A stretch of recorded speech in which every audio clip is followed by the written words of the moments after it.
the angle that I want to review the chair from is from the perspective of tall and fat.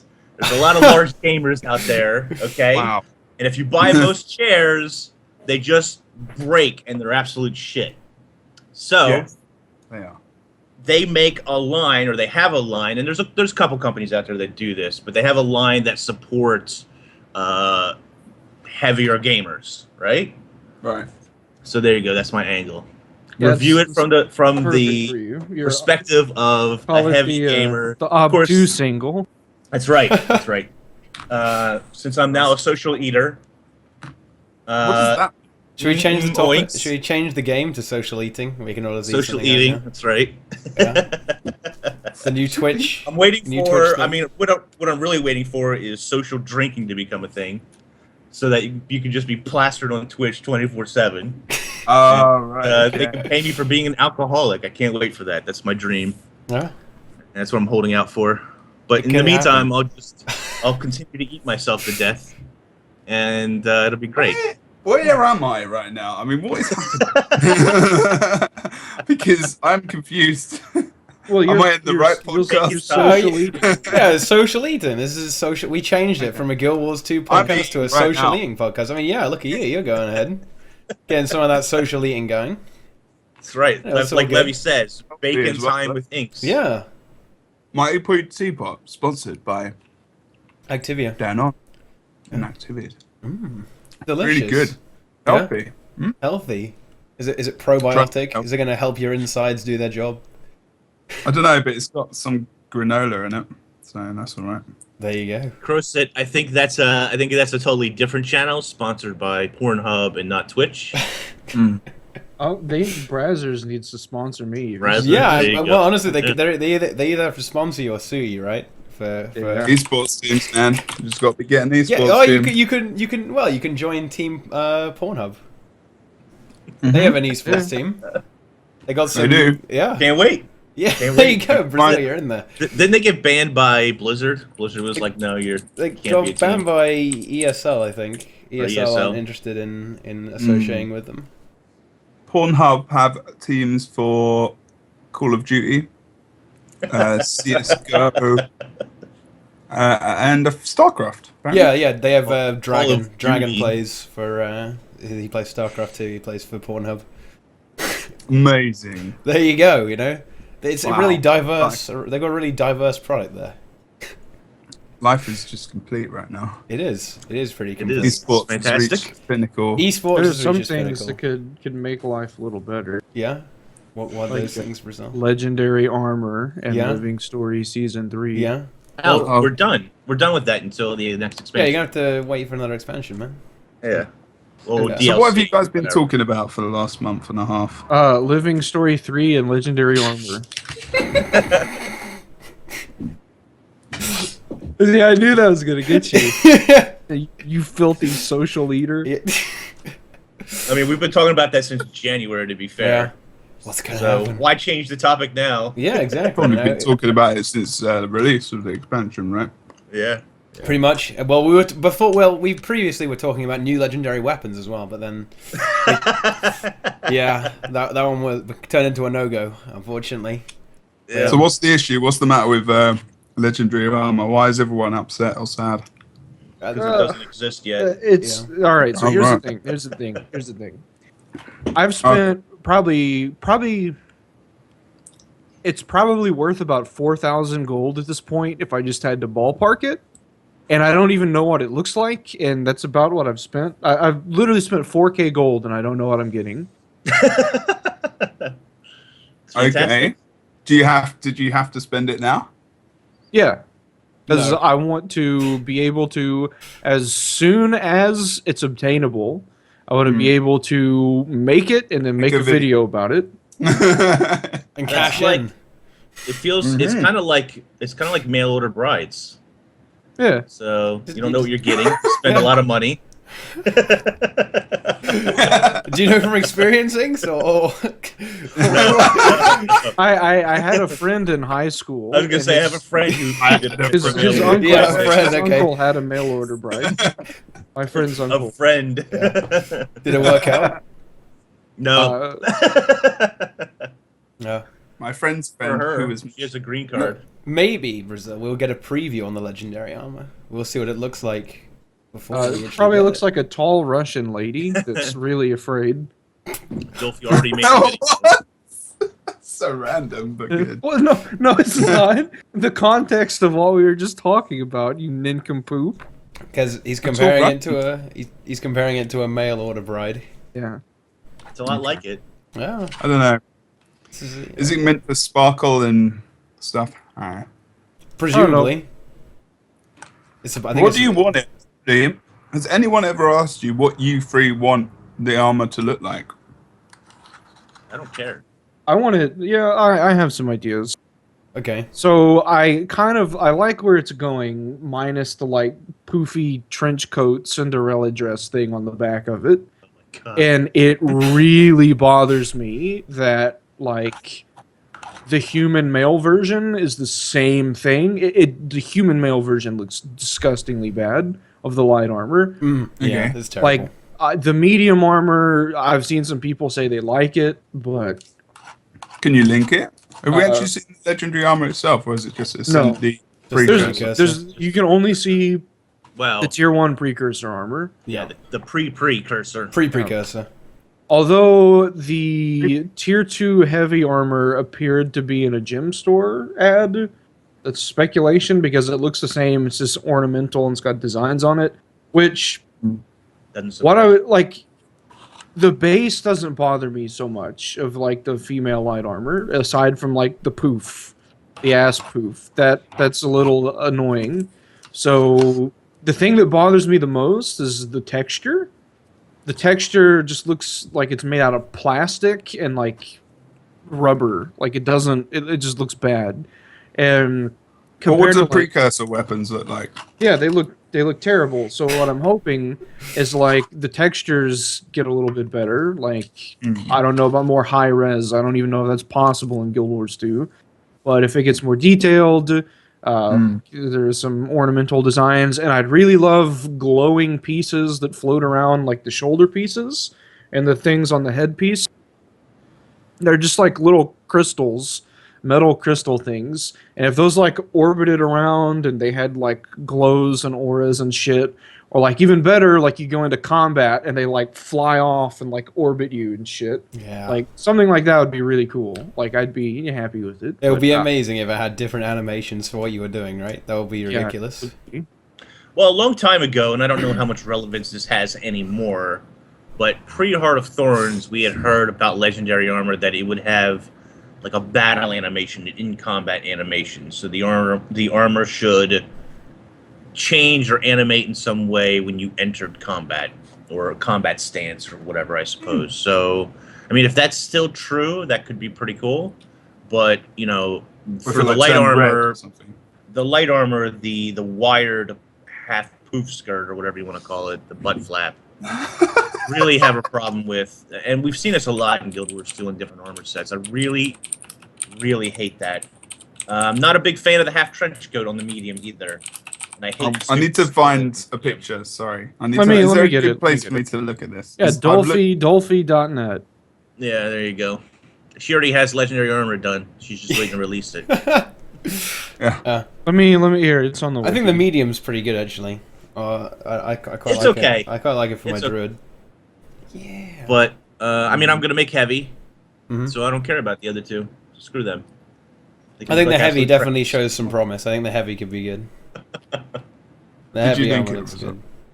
Brazil's finding it. He's gonna get Yeah, it. the wiki is a disaster. It's all spread out. So Yeah, I was trying to. Meh. No more trench coats for medium armor. People have been saying that for ages, but Arena have no mercy. You're Yeah. gonna keep getting Since, trench coats forever. Since like the first month of the game release, no more trench coats, and we keep getting trench coats. Yeah. more or less. So I don't think Enjoy it your would trench be. coat. It wouldn't be so bad if the cloth physics were a bit better. I think, right? well, so mean- the yeah. trench, the half trench coat on the medium is straight down. It's not that bad. It's just we see it all the time. There we go. And one of the better features of that medium armor, I think, are the boots, which are basically hidden by the trench coat. So I don't know. What's that about? What is that light armor about? Like, Oh, someone linked it before I did. All Oh, right. It looks you got like a- wrecked. It looks like a glider. That's That's Just it. attached to Cracked someone's it. legs, yeah. Yeah, Legendary this is armor. When you go to glide, your butt cape just spools out. hey. There you Guild go. Wars 2 stick out gliders all the time. It makes sense to incorporate a glider Yeah. into the armor. Oh, design. the legendary armor is a glider as well. We just confirmed it. Glider pants. Yeah. Yep. Yeah, the pants just come off and this lady's like naked. She's just like, yes. Well, you know, it's very appealing to MMO players. my Yeah. fear about the Male legendary armor is that I'm gonna make it anyways. I'm too all in not to make it at this point, even if it Oh, sucks. definitely, yeah. You My definitely fear is that I'm gonna end up transmuting over it with tribal armor. Because I've wanted tribal armor for 3 years, and it's finally in the game, and I'm Yes, working. I had it for ages. You'll be proud, Jebro. I'm playing Scrapper in PvP to get it, and I'm wrecking people. Which track was it added to? Legacy armor reward track. Legacy. are. Yep. Legacy armor. Luckily, Yep. like Jebro, I've had it for a long time, so I don't have to do any of that crap. Thank the 6. There was a Reward really tracks. good point in time where you could get all of the skins from the PvP. Do you remember the PvP currency you got from winning games? Yeah. Yeah. You could trade it in, and when you could trade that in for the Christmas gifts as well. Oh, that was good stuff, man. What's really funny about that is That I was didn't shit. PvP. I didn't do any structured PvP for the first year of Guild Wars 2's life. Not a single match. And then we knew the wardrobe was coming out and that the structured PvP system was going to change. And I just PvP'd through 4 or 5 ranks just to get as many chests as I could to get all that armor and weapons and whatever. And saved myself quite a bit of money and frustration because of that. There you go. Yeah, although a lot of my skins actually didn't go through that. I didn't get No? them. No. Should have. Not the main PvP ones, no. Oh. Which really sucked, actually. It really sucked. I was like, I've definitely got this thing you get Didn't work. in like a couple of PvP games. Come on, people. Oh, Sorry. disaster. Should contact support. Say, Nah. oh, this happened a few years ago. It's fine. Yeah, Dual God. order confirmed Living Story 3 in 2 weeks. Confirmed by who? Wait, really? Is there a it- link or did a something? post just happen? It's not impossible, right? Well, It's it's some- Sunday. I highly doubt it. Yeah, that would be such a weird And, time, and right? it's a U.S. holiday tomorrow, so I Yeah. really doubt it. Some day, isn't it? It's a bit like Brexit tomorrow, isn't it? Oh yeah, it's the second They Independence celebrate. Day, right? When they celebrate Yes. celebrate Yeah. Brexit. Independence original. Day 2. Exactly. Yeah, I'm still in mourning about Yeah. I'm happy. I'm proud of you guys. Good job. There we go. that. Are you proud because we've actually gone to the same level as having potentially Donald Trump as a president? Yeah.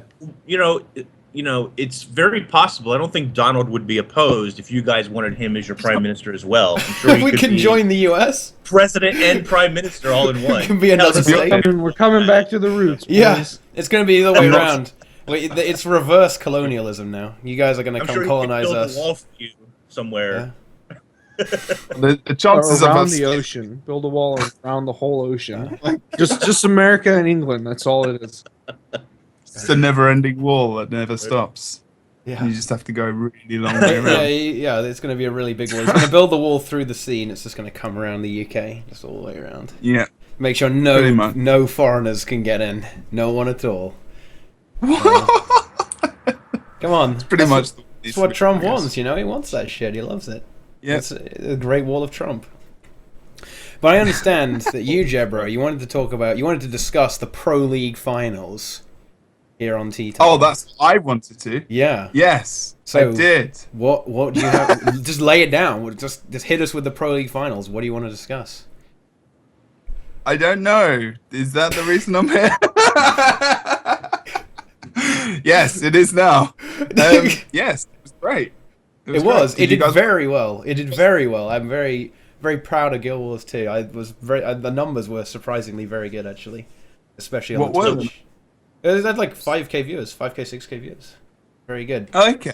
Goddamn That's what- clown that's- saying Guild Wars 2 is doing well. But now we have to wait a good amount of time for another one, I guess. Well, Another Since- Guild Wars 2? Another game? Guild Wars September. 3. Guild Wars 3. Guild Wars 3. World Championship Series. Yeah. It was Well, not very s- well produced. Yes, it worked very The production was Mhm. really well done on it. It's the NASL I only watched guys. a couple of games, but yeah, I mean it. You know, TCG just killed everybody, well. Yep. Mm. and congrats to them because everybody else sucks, and Yep. that's just the way it is. EU is The better best than game. NA. Easy. An EU final was particularly good. Yeah. Apparently, very though, sad. apparently It's I missed like the best matches of the day, which was Astral 30 versus Yep. 55. Yeah, they were the best ones. So By a an little sad on inch, that. like there was a game where rank 51 5-1 by 2 points. And one before that, actually, where rank 55 were getting wrecked, and Astral 40 just came back. That was 2 games in a row. And then it just, it was ridiculous. Yeah, I It was found really- that series to be that match surprisingly close. Actually, I kind of thought rank 55 would just demolish Astral, but it didn't really I work actually- out that way. Insane. Are you insane? Look, I know we all love to say that you is better than NA and everything. I get it, right? But come on now. Well, Astral 30 has like 2 world wins under their belts. They're on EU I though. really like the Astral 40 boys are awesome, but ever since they got sponsored by Astral 40, they haven't done as well as they did in the past. Too much pressure. Too much pressure. Yeah. Maybe, I don't know. Got to live up to that sponsorship hype. It's true. I mean, it was a really good event. Like we had it was different this time. You know, the NA guys were casting because we were in NA, which is obviously the way we do. It's better than E EU. Oh, oh, that was Don't know about that, Brazil. I don't know, Kev. that was just there, Right in the right heart. over my heart. Oh. If I had one, it would hurt. Yeah. I'm sure I did. Go on. What did you say? I was going to What say, were well, you gonna you know, maybe you can get an emote of that on Twitch, and then you can have a heart that people can spam. Yeah, that's. And That's then you actually can, whenever someone just wrecks you, you can just go, oh, right in the This Jebro is heart. what you do for your Jebro heart emote. Yeah. It's a heart, and it's like your skin tone, and it has a little bit of hair at the bottom, and then it's got your glasses over the top where it goes like this. hairy hearts. A hairy Yeah. heart. Oh, it's bald, but it has like a goatee. That could be the emote. Yeah, You would type it in. Yeah, I'll could make be it for you. Jebro hairy hearts. Does Twitch have rules about having like explicit whatever you call them, gifts or not? They're not gifts. What the hell are they? Emotes? Emotes? Emotes. Yeah, I don't think you're allowed to have explicit emotes. Well, I guess they have to okay it, right? Yeah. Okay, fair enough. Yeah, they do. It takes a while. Is what I'll say. Yeah. But yeah, it was really good. I mean, the difference was with this one, we had a different kind of analysis decks. So Sop Cutie, who played on Final Form on NA, he was the one. He was running between the couch and the back room to get replays. So he was telling this guy to like get a segment of the game, put it in a reel, and he'd show it when we went to like the analysis couch and stuff. And I was on the analysis, which is, I'm not gonna lie, not my strongest point in the world because I'm a play-by-play caster, but it was okay. I did all right. I had issues holding a microphone apparently, even though my sound just fucking. I was like. It's because I was in the middle and I had to keep moving my head, so my hand didn't move, and I was just doing this. It's just like I watched it back. I was like, "You're fucking moron." Twitch chat was enjoying it, and that's the most important part, right? Okay, that's good. As long as I weren't trolling the analysis couch, because I can't be asked to go back and watch the chat because we all know how fun and enjoyable that is. But yeah, no, it was good. It was a really good event. We were there for about 4 days, going from England to California for 4 days and then back again is a bit tiring. But yeah, no, all the guys are really cool. They repped the game well.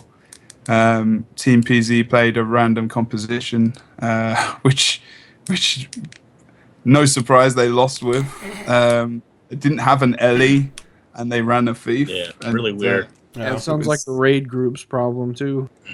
It was, Lack of Ellies. You know, they were known for like doing things a little bit differently during the season. They beat Astral Authority, so maybe they had something in this up their sleeve. But yeah, it was good. It was exciting. It was different to not cast it because I wasn't I wasn't shouting my ass off and on the edge of swearing. So The edge of which swearing. normally happen. In casting, It's a shame you can't go over the edge. You can't just go crazy. But you got to be professional. I don't go over the edge. Brazil doesn't know where the edge is. No, it's not that he doesn't know where it is. It's just that his edge is a lot further along than most people. In fact, so far that you can't see it from most people's edges. I see. I got it now. Yeah. I got it now. But you guys enjoyed it. I guess Brazil didn't watch it. Oh. Right. I don't think I did. I don't remember. Kalaris came from a sinking StarCraft 2 ship to an already sunk one. Bitch, StarCraft 2 is still doing fine. It's not even close to a dead game. Well. Yeah, It's doing really well. I honestly, Especially when the act came out, right? Was the expansion that? Yeah. Legacy. It made the game a lot more fast paced, and that's really good for viewership, obviously. When are they just going to make StarCraft 3? They're probably going to do Warcraft Time to 4. I'm move calling on. Warcraft 4 next, which is going to be Starcraft. really man. good. Forever. Oh yeah, gotta look Please, forward to yes. RTS draft Yeah. again. It will be really good. It will be. I think that will be pretty popular as well. But no, I think the Guild Wars 2. I'm full of hope for the future now. Actually, with regards to Pro League. But yeah, Jebro, where do they go from here? Do they add more smaller ones in to kind of keep people tided over, or just in between? To kind of get the fresh people coming through, because right now there are not a great deal of major players, right? No. Coming up, so Other than maybe yourself and Oh, obviously, yeah. I mean, we're second best Stronghold Team EU. That's a pretty serious achievement, yo. there's a first best and a second. Yeah, yeah. Well, there was a tournament and we played, and we nearly won. Really? Yeah, Where was Who's who's this? that for? it was ESL. Is it ESL? Yeah, The ESL one that I was going to cast it actually. Yeah. I think. It Yeah. just there weren't enough teams in the end to do it. no, it was no. Right. Who won? Was it like a pro team? No, it wasn't. It wasn't a pro team. It had some players who were at least ex-pro. I think. I don't know all of them, but I know Kai. Kai Dag. He Yeah. played, and then I had some Okay. of his friends, some of his associates, and we Yeah, nearly he's won it. found- We nearly won, boys, but they managed Very to get us. exciting. I'm gonna see if I can do something real fast. Okay. You guys keep going. All right. So wait, so you lost Look at his to, face. Oh my god, that is the evil. so you face. lost to Kaideg and friends in the tournament? Yeah. So Kaideg and his team, basically. Well, I He's don't know. on- I don't know he how has many of a- them were used to. Is Inks purposely rubbing in your face, or is he just? No. I'm legitimately, I'm joking. I'm legitimately asking because I didn't even know that they did. I didn't even know you guys were playing. You played in Oh, it was ages ago, and they did. They Oh, said okay. ESL said they were going to do weekly Stronghold tournaments, but I guess there I thought wasn't this enough was- interest. So whatever. Feels No, bad. I thought this was more recent. That's why. No. Makes sense. It was quite a long time ago. I can't remember exactly. To answer your question about the tournaments and whatnot, there is the World Championship in September. So Which wait, is- so this is kind of confusing. What just passed? The season finale of Pro Leagues. Is that Yeah, correct? season 2. Yeah. Okay. Yeah. So then, how do you determine what is Worlds then? The World Championship is I need to make sure I haven't read the post, so I need to make sure how much information has been released. Basically, it's okay. You can know this information. It's $200,000 prize pool. Okay, That's some serious money. Yeah, there. which is double. Then it's going to be in America. That's been announced. Has the date been announced? Yes, it has. I'm pretty sure it has. It's September the 17th. Yes, and it's in Burbank. So where we did the last finals. So yeah, it's going to be some teams. 6 teams. So it's going to be 6 teams. They haven't announced how they pick those teams yet, though, right? I don't think so. Yeah, Okay. yeah. All right. There's a qualifier, isn't there? Yeah, there is a qualifier. Yeah. I haven't said anything about it. All right, so it's totally separate from the Pro League seasons. Yeah. I mean, it's going to be. I think it's going to be more invitational. I think teams are going to be able to sign up. We're going to cast it. It's going to be like anything else, like a big tournament where I've had like previously. Other than obviously the Pro League is different. So it'll be like those top teams, and there'll be other teams that are coming back. You'll probably see Vermilion again, Bar Frostball probably because he's banned. Probably five. And yeah, so we'll see all those same teams. More than likely, it'll be TCG in the final versus. Well, it's probably good for Frostball. I mean, QT is just going to DDoS them anyway. So. I'm sorry, Jebro. You've missed a key meme here. A key meme. That Would if I'd known? Probably. I don't even know. The memes just spew forth from the stream. Basically, there's a good PvE guild, and everyone. Well, thanks to basically us, actually. It's basically me and Brazilla and a bunch of people from Salt are responsible for this. That we were just dying in the new raid wing, and we just said, yeah, QT was DDoSing us. That's how they got world first. And there you go. Then now everyone knows that QT and then they made DDoS me actually now. believe it. Because Zero was broken, and she kept every attempt that you would get her to like 50% or further, she would DC you. She would kick you to the character screen on day one. And Teapot and Brazil and some of the other Salt guys came in and said that QT was DDoSing people, and that we were probably getting DDoSed, and I totally believed it. I totally bought into it that I was getting DDoSed. There you go. Yeah, that was a thing. That was beautiful. Did you see the message, Teapot? Oh no, I can't see it. I don't have the chat open. Have you literally gone? I'll whisper you on. You probably do. I'll whisper you on Twitch. All right. Okay. Have you made a heart with a beard on it and put glasses on it? It's better than that. Let's see. Oh my god. All right, hang on. Let's see. Brazilian. How have you been, man? Me? Yeah. Yeah. Fair enough. Yeah. Do you miss Guild Wars 2? He's thinking about it. I kind of did everything that I could possibly do. And I don't know. I was never like, you guys remember, I was never like 100% satisfied with the game. And then I wanted to do more videos, and I thought, okay, I'll go into PvP because PvP was really fun. And I didn't PvP for up to the last change when they changed. When they put the corrupt boon on Scepter auto attack, that's when I started PvPing again. Oh right, when Necro got good.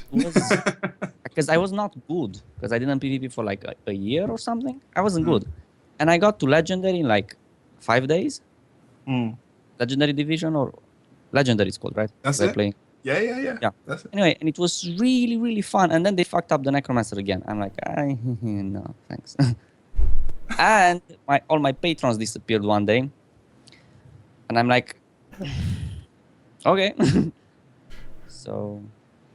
That drifted off there. Doing all of this. You guys talking? No. No. Can you Yeah. We were Okay. listening to your monologue, man. It's all good. Yeah. So hear Nemesis, us now? how does Guild Wars 2? How does it ArenaNet save esports? How do they save esports, Nemesis? What needs to happen?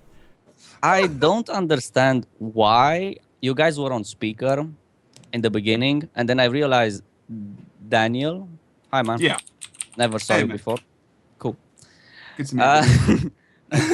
And then I saw Daniel speak, and then I realized I'm not hearing anything, but I didn't change anything.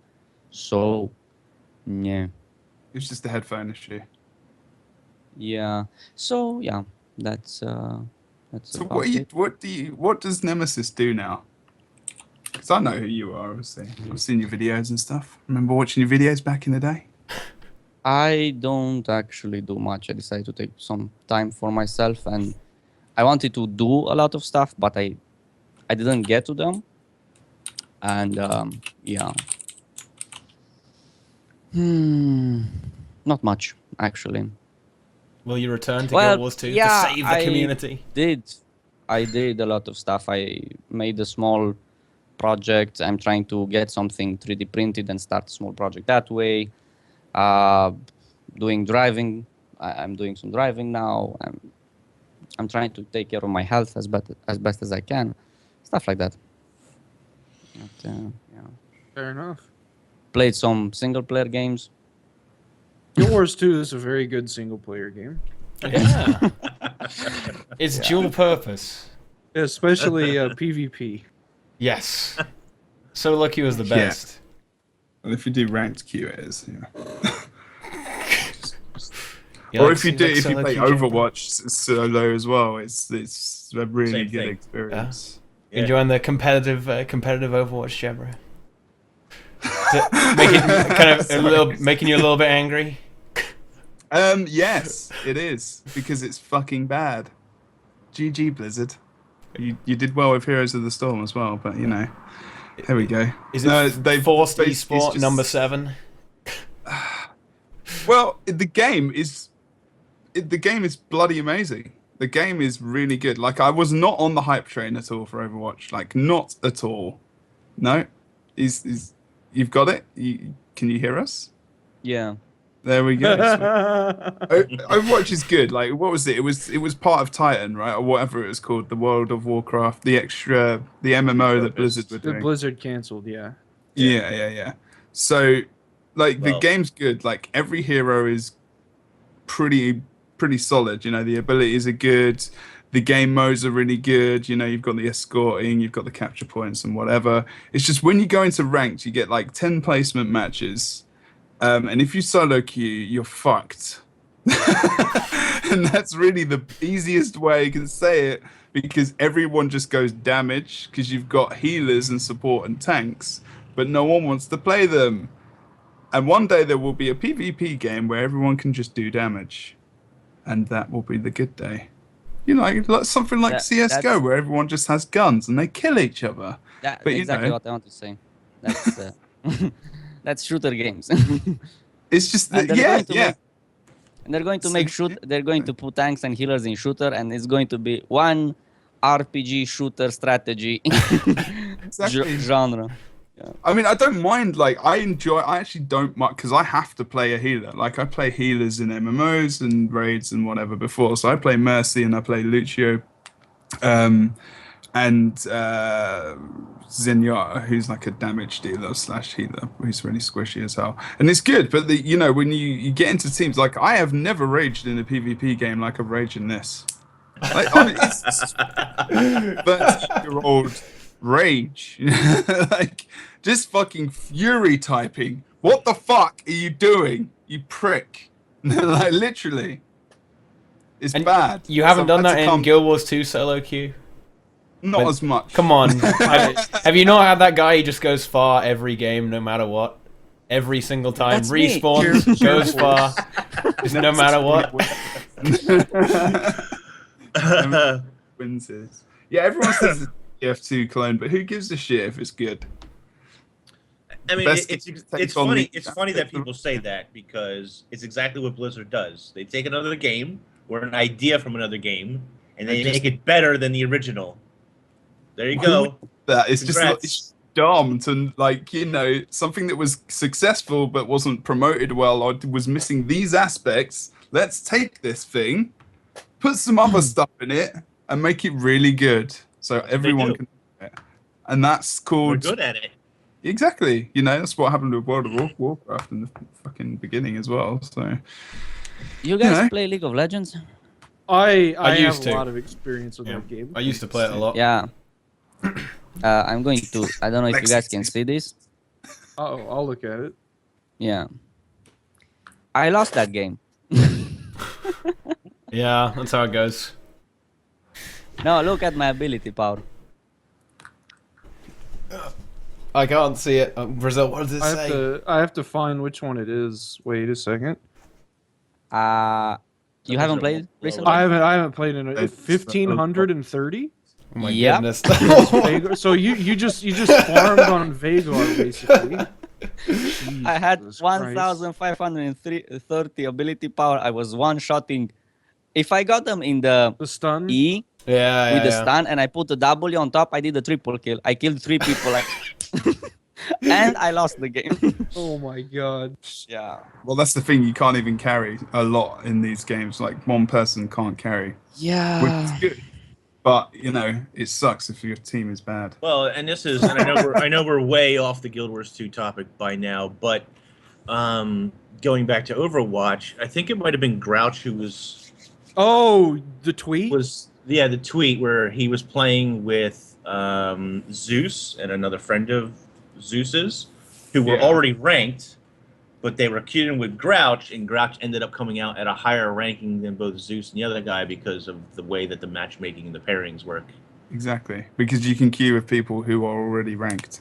Yeah. So then the people who are going into placement games are like they have an average of the ranks, right? And you can have an underdog team, and you can have a team that should win because their ranks are higher. And they've got that at the moment and that's just bollocks. Everyone should just be on an even level because if you're an underdog and you win, you're supposed to get more experience or more rank points because you are lower rank than the team you're going up against. But if you're if you're the higher team, you're not the underdog, you will lose more points than the other team would lose, you know, if they actually lose the game anyway.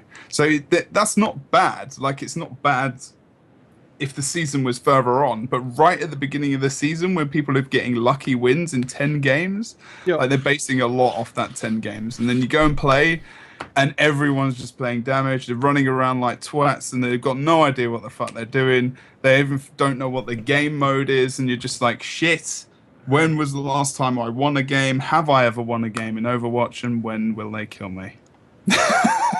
And it gets very happy. Their like blacklist feature where you could ignore other players. That was great because like I was talking to a friend about that. And he was like, "Yeah, the world's best sniper had like 30-minute to an hour-long queues because everyone blocked him that he played against."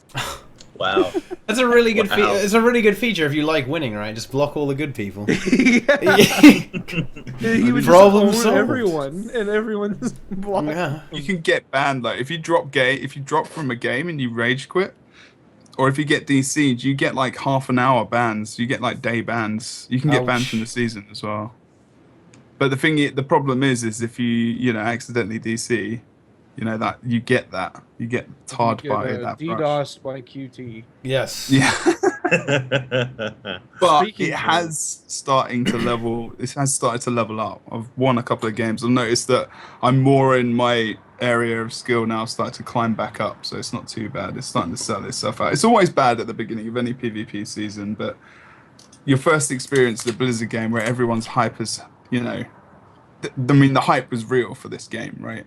It was ridiculous. I wasn't even on that train, and when I played it, then I started to really enjoy it, and it is a quality game. So if you haven't tried it, give it a bash. You know, it's worth it. It's worth If you it. don't like it, play Yu-Gi-Oh. Yeah. Don't like it. Yeah. It always comes back to you. It always comes back to Yu-Gi-Oh. Yeah, it always does. Circle. Yeah, what were you gonna say, Brazil? Nemesis, You were gonna... have you ever seen my friend Nemesis? That is just I could say so many disturbing things about that. But someone said Nemesis is watching porn, and some chick just sent me a photo of her and her friend, and they were making like faces. I'm like, I know a story about that too. Yeah. Now that I'm here, I wanted to ask you, how is the game since I left? Because I have When did you like stop for again? the people who you need to ask these guys if you're talking about. Well, PvE. Wing 3 is out. Yeah, And is that's about it. good? it's The- it's interesting because the fights, if you do the fights correctly, there are very little mechanics. If you don't do the fights correctly, there are a whole lot of mechanics. Like you've done Tequaddle, like the new Tequaddle, right? Yeah. So you know how if you just have enough DPS, you just after the first phase, you just go through burn phases over and over. Go on. Okay, the second boss in the raid, if you have enough DPS, you just loop him through burn phases, and he doesn't like you just stun him and do 500% damage to him, and you kind of just move on, and there's not Kind much. of skip a lot of his extra Yep. mechanics. But if you don't have a lot of damage, then Or you screw up that baseball phase, whatever you want to call it. yeah. Did the people started using the damage meter, or are they continue to be delusional? Well, there's an in-game place in-game now. damage meter. Yeah, I know. Yeah. So, They started optimizing around because the last Matthias, or that I think that's the name of the boss, required. I think it required 5k DPS Yeah. to That sounds- do that it. sounds And a about lot right, of people yeah. were doing it with Zerg gear and failing. And the thing is, they were doing with Zerg gear, and I was in like 3 guilds. I don't even remember the name of the guilds, but 3 guilds, and we were hitting the enrage timer, and they were full Zerg. I'm like, oh my god. And I kept telling people, and I showed screenshot with the real HP value, and I did the math, and I posted it. And like, see, you can use something else. You can use Condi builds and be more tanky and not die so much. So, No, yeah. not going down yeah. so well. It got really frustrating. It got really frustrating when You you know, I see don't- when you try to do Matthias like 15 times, and we were hitting the enrage timers. I'm like, what am I doing with my life? This is bullshit. So just But wait, Snarf Tempest does 46k DPS, Nemesis. The boss is just gonna melt. yeah. Did I sent you the screenshot with like the 55k DPS with the necro minions? Did I show you that? on the minion. Yeah, with the on the minions on the golem. Yeah. Did they fix that, by the way? No, No. We for fractals. I have some friends that I do fractals with each day. The highest level fractals, the dailies, and we take 4 necromancers and a healer, and we play the minion build. And so each of us have like 15 minions, and we do all of the dailies in less than 30 minutes. And we have like no might, no vulnerability, and we have like 13k bleed ticks. And we just kill everything and just epidemic all of the mobs, bounce it back. It's pretty busted. It's a good time to be a necro. It's fun to see because in the LFGs, people will actually kick you now if you're not playing a necromancer. So it's funny because when I was in my times, I was trying to do a lot to prevent that from happening, and now that I left, the community shifted. Good times. You just had a it's delayed fun. effect. You had a delayed effect before you left. You know, Yeah. the work was done, and then people realized. You know, Yeah. People, honestly, Yeah. Wing 2 was when people figured out that Necromancer is actually really good and makes stuff easier. Because of just the way the Epidemic. class works. Epidemic, and the fact that you can always do DPS. It's just very easy to constantly attack the boss, and Yeah. you don't die because of Shroud and stuff. That's the fun thing, the DPS uptime. Exactly. With the scepter. With a scepter, you can always do damage Yep. on necromancer. And like Yeah, and then the second boss. I mean, the second boss was like a dream come true if you play a necromancer. yeah. Because you can put the parasitic contagion. I still remember. You can put the parasitic contagion, and just you're like immortal. You can actually tank all the little fuckers, and then still have like a 7k DPS at the end of the fight with parasitic contagion, and just tank everything and melt everything. And it's just so enjoyable to play. It was like a really good experience. And I was using the damage meter, and I knew calculating by how fast the boss was going down and my DPS, because I was like in my best runs, even with parasitic contagion, I was like around 10k, 9k or something like that. And the boss needs like 6k or something like that. I forgot. Don't quote me on that because I haven't played the game in months. But if I'm at 10k and we are falling behind in DPS, and people go like, "Can you play something else? Necro's really low DPS." I'm like, I don't die. I kill all the minions and I have higher DPS than all of you. Yeah.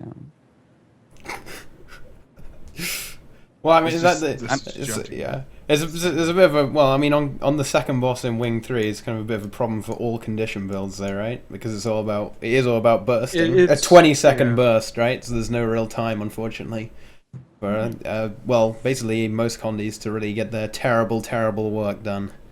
So the boss is a little bit unfortunate. You can 20-second. You can put 2 wells, Death Shroud, and then Leech Form into 2 wells, Death Shroud. That's exactly how you're going to last. So that's good. There you go. I should probably try Power Necro at Keep Construct. I played Power Necro on Zera for a while, and it was pretty fun. And I played a couple of different builds with like Plague Signet and minions to pull conditions off and suck them back just for like transfer. I played stuff with Wells, and the Wells were really fun. But I just ended up sticking to condition damage. But Gravedigger Keep Construct might actually be pretty funny to see. Yeah, how high each hit is going to be. Yeah, 500% damage. Yeah. On Gravedigger. I know a couple of people who are playing Power Reaper at Keep Construct, and they say it's pretty damn good. Yeah, especially in the later phases. Sub 50%. Yeah. Did esports start with Guild Wars or no chance? Because I'm not seeing a lot of viewers on Guild Wars, not even now. So yeah, it's not an esport. Because if you look at, go ahead. If you look at like really bad streamers, even boob streamers on other games, they have more viewers. They have. God. If you go and see some Hearthstone, a booby streamer has more viewers than all the Guild Wars 2 streamers combined, and you're like, that's not nice. But that's just obvious, isn't it? Yeah, Boob streamers always get the viewers. No, she has like 2,000 viewers, and the top streamers of Hearthstone have like 50,000 viewers, so that's way up there. I'm just saying, like a bad streamer, like bad skill-wise, but has a bit of cleavage, something, and yeah.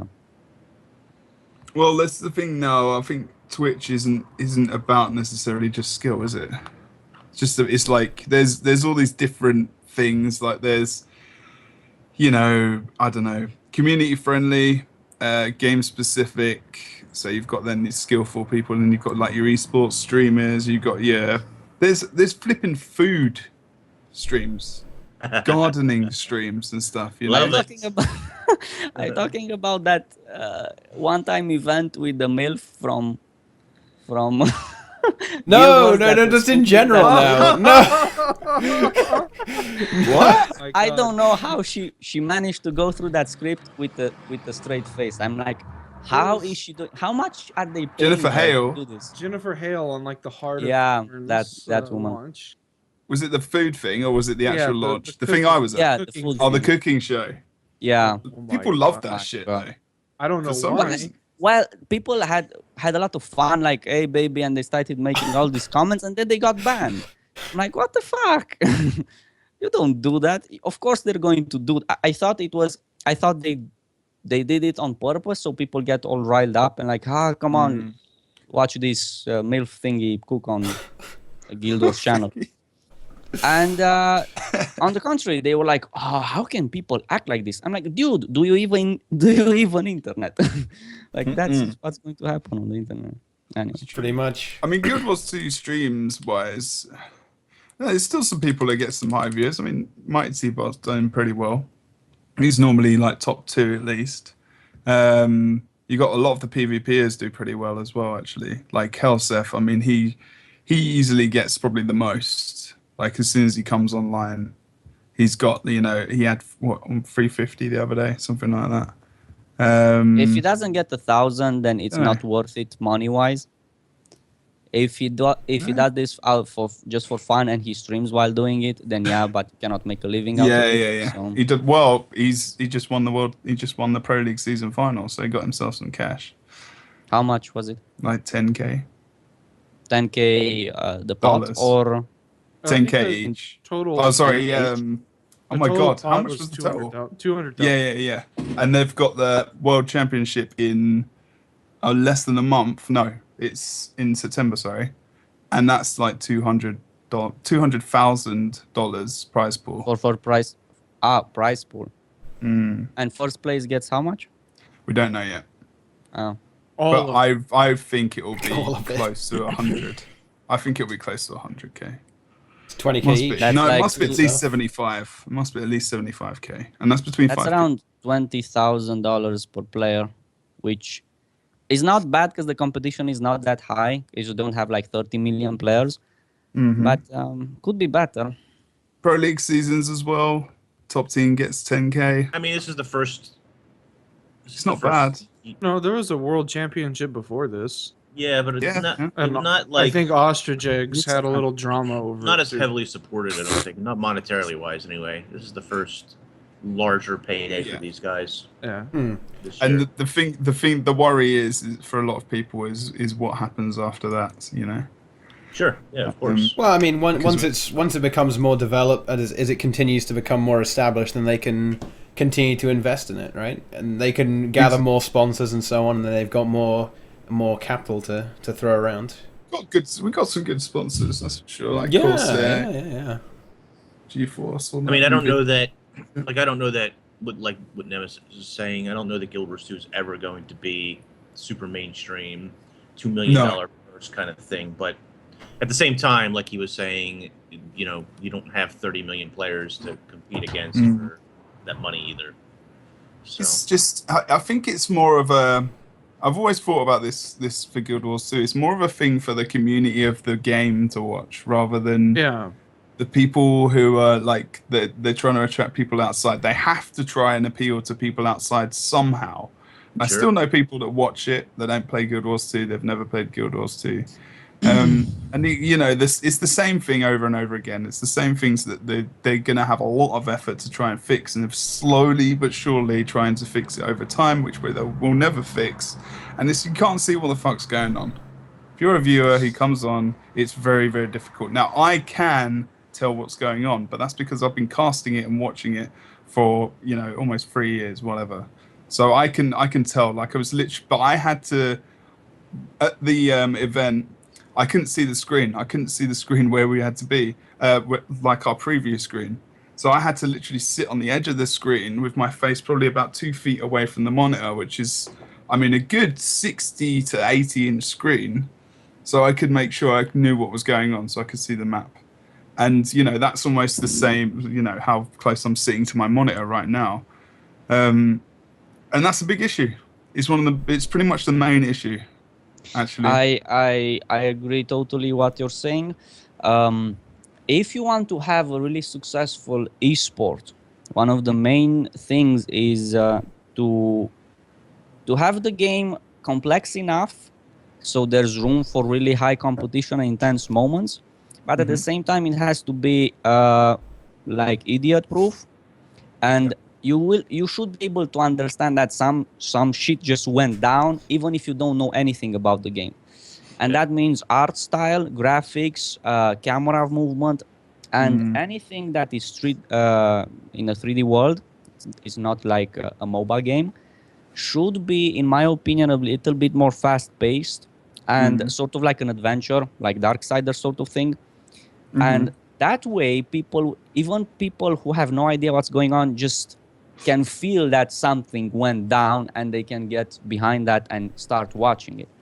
But I don't think Guild Wars 2 will ever be able to achieve that because of their graphic engine, because of the core of the game. That's how it moves. It moves in a certain way that if you're not really into it, you won't be able to understand and follow. That's the MMO part, right?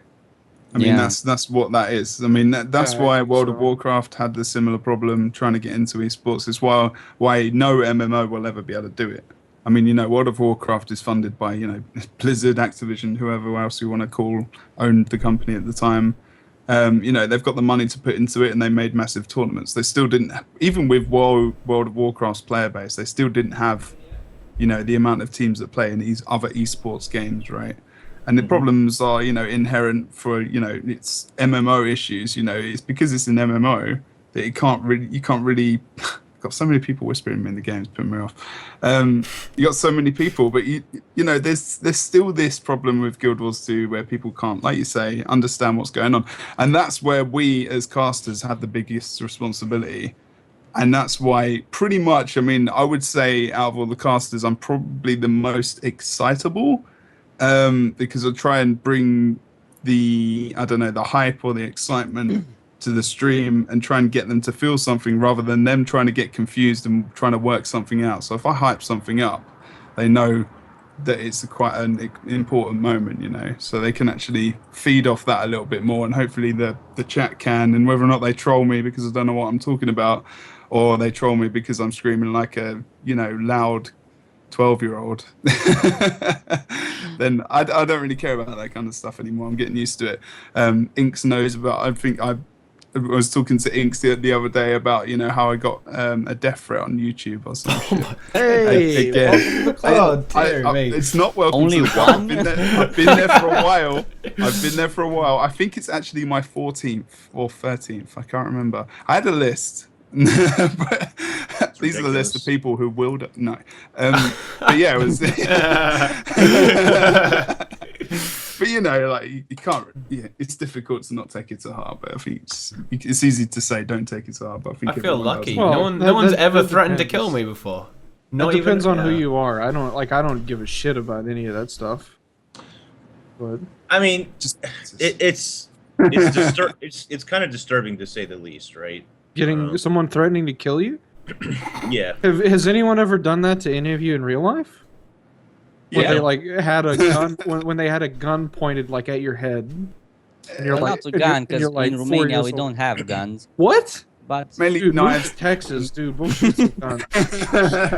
dude, I so want to do that because I always had a passion for guns, but obtaining a gun here is like really expensive. Like if you want to shoot, is like $2 a bullet or something, or $4 a bullet, and the average salary is like $350. So if you shoot a reasonable amount of time, that's half your monthly salary gone.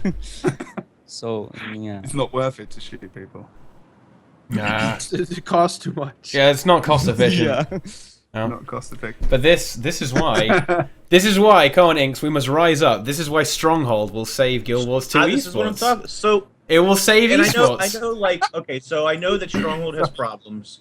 I know that it's not a perfect game mode, and I know that a lot of the Guild Wars 2 pro players don't like Stronghold. That's the But problem. Because they're But I bad. do think that Stronghold has the potential to be more enjoyably viewed in Guild Wars 2 because of some of the objectives that exist within that map.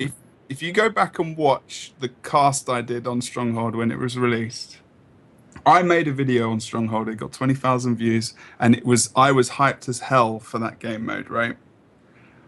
I was excited to watch a tournament. I was playing it, and it was fun, you know. But I was just playing mainly solo, and then I casted it, and I was like, shit. There's too much to do. There's too much to look at. You know, you've got the gates to look at, you've got 2 lanes, then you've got the suppliers to watch over, and if there's any important fights over suppliers, which is an important area, you've got splits on the map already, you've got people respawning, where they're going to. You need to almost be in like 5 places at the same time, which is almost the problem we have with Conquest already, but that problem was launched even further. Right. So one of the more exciting matches in the Pro League Finals was rank 55 versus Astral Authority. And one of the reasons that they were some of the more exciting matches were some of the crazy plays that were made on the Lord. Some of the clutch saves and all that kind of stuff. And Stronghold kind of amplifies that in a lot of ways. So I realize that the mode itself needs work. I know the map needs work. I know it's not perfect, but I think that if proper resources went into it, then it really could be the main contender for what people would rather watch. The problem is, not only do the pro players not support it, but the rest of the player base therefore doesn't support it. And ArenaNet isn't going to put resources into the game mode when people aren't playing it. There's literally no reason to do so. Well, yeah, No. that's kind of like a loop, though, isn't it? Right, it is. If it doesn't get any better, people aren't going to play it. It's true. But Well, the main responsibility, I mean, in terms of, actually not responsibility is the wrong word, but the way that Guild Wars 2 PvP came about, and it was so, ArenaNet sold Guild Wars 2 PvP as an esport before it launched. Do you remember the tournaments they did with devs? Yeah. And it was exciting. It was cool. It was like, whoa, okay, and then MMO is going to be like an esport. Wow, okay. And World of Warcraft, like Rim said, did have a time when it was esport, well, technically esports, but it faded out very, very quickly. It wasn't really. It was the amount of money they pumped into it, and okay, people played it, but that's what people do when there's money around. It's a lot of the.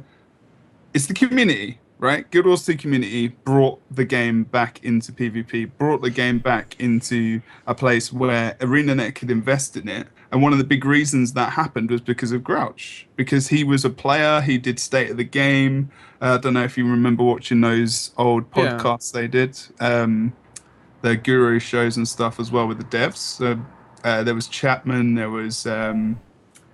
can't remember some of the other PvP devs and balanced devs. Can't remember their names now. They've gone.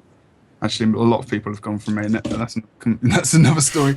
But it was about those people who bring the game into a place where it can be looked as like an esport, if you want to say that, or a competitive game where you can have money and tournaments where people can win money, and that's what you have to do. And Stronghold, like you said, unfortunately, because pro players didn't enjoy it as much or didn't participate as much, it's gone down, to everyone else. But so it doesn't mean that it can't be. Unfortunately, there's two people to be responsible for the rise of Stronghold, as whatever we want to call it, as a Guild Wars 2 sport, we're going to say. That is the community putting tournaments together themselves or approaching ESL and trying to get people to participate, and also ArenaNet making it a game mode which is viable for tournaments, and where it's not just easy to do a Zerg tactic, a tactic where you can just infinitely defend, something where the swing is good, where you can pull back from, losing quite heavily. So many different things which need to be thought about. And what Nemesis was saying earlier, in terms of what needs to be viewable and is easily, taken on board, because there's still quite a lot of stuff that goes on in Stronghold, and it may seem simple to us, but some people ain't got a clue. You've got so many missed champions, you've got the buffs that come out, the ways you can actually channel them, the CC you need to use to make sure they aren't going to be able to channel them, the Lord mechanic, the NPCs, the flipping archers which do shit or damage, and they're just there really serve as a purpose at all. There's too many issues, and that's the problem. As soon as it gets fixed, there you go. And Nemesis is bored of Stronghold as well. Are you guys not bored of the game, seriously, after all this time? It's a community thing, man. I would not be playing Guild Wars 2 if I didn't have friends that play Guild Wars 2. Yeah, that's it. Yeah. I mean, that's sort of I don't have any friends. for MMOs, that's the biggest carryover, right? The second, and I see this a lot, and I hear this a lot from people, is that the guild they used to play with or the friends they used to have either no longer play, moved on to other games, etc., and now they need to find a new guild, and they don't feel like doing so, or finding the guild that fits them can be hard. Yeah, that was when I left Delusional and Toxic. I mean, sorry, Death and Taxes. That was I was in that guild for like over 2 years for a while. Have you ever had a podcast where he doesn't bring this up? I don't know, but I'm a therapist, right? And people that bring stuff up all the time, it means they've got issues with something. Yeah, you've got some issues with that that you need to reconcile with. let me talk with my therapist too. Maybe they can give me some more of this. So anyway, how many people here have got therapists? So after I got kicked from therapy. You got kicked from therapy. How did you do that? You can't own guns. They said they can't help me. To be fair, my wife's therapist joking. is useless. It was really bad. That's fair. That's fair enough, man. Some people can be helped. Anyway, go on. Well, that was a very I knew that I didn't want to stay there, and I didn't want to do anything with them anymore. And I kind of floated around in limbo for a while, and I played with EG. That didn't really work out too well either. We'll just leave that at that. And so, like, I was just kind of floating, and like, I joined a couple other guilds. Like, I'm in Mega right now, and I do stuff with them sometimes. I'm in another guild, and I kind of do stuff with them. But like, I didn't like, I don't know. And I was in and out of Salt. I would like leave because I needed like a bank guild or some shit every now and then. But I kind of just hang out with MightyTeapot and do memes with them and raids and on a stream. And so I have like a group of friends again. And I don't hate the game anymore. Like, I don't hate like just not having reason to play or stuff. Like, it's easier to play than I have friends to play with. Whenever that wasn't the case, it was kind of weird. It's like, why am I still playing this? But I don't know.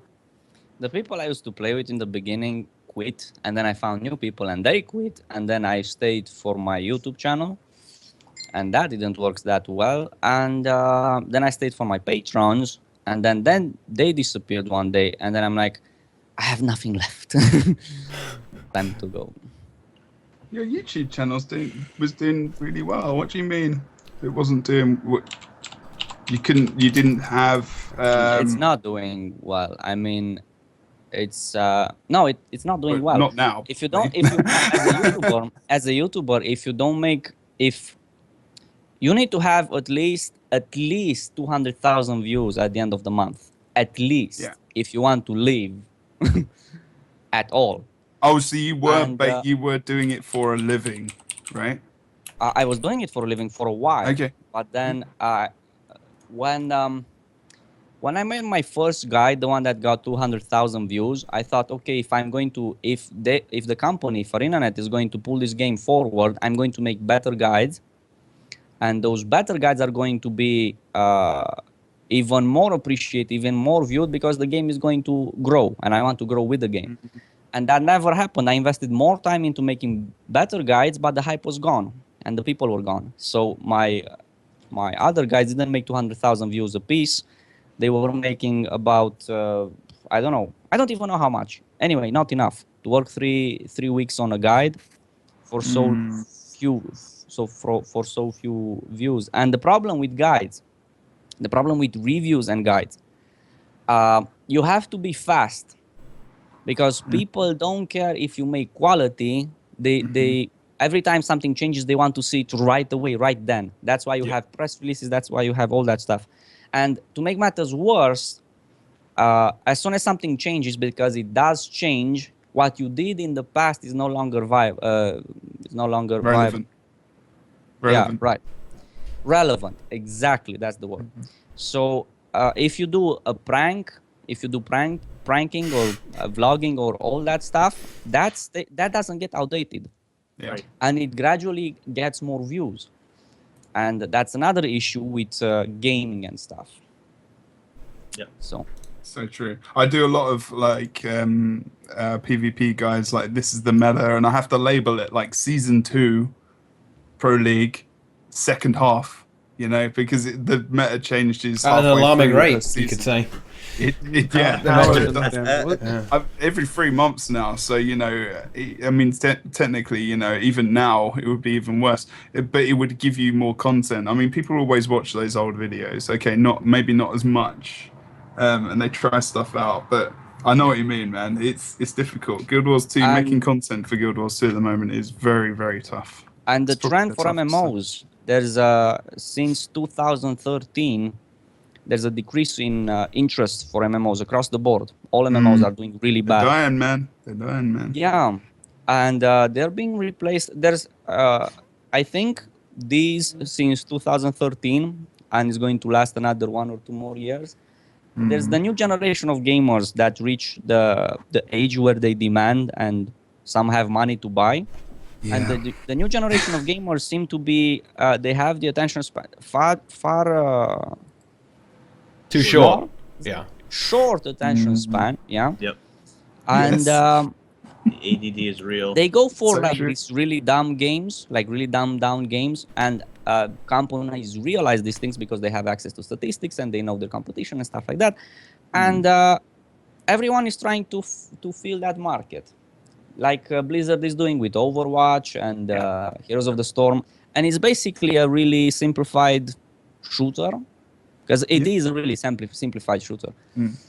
And they're also trying to appeal to the Chinese market with the art style, because everything Blizzard does, that's for a reason, from art style to sound effect to everything. Of course, yeah.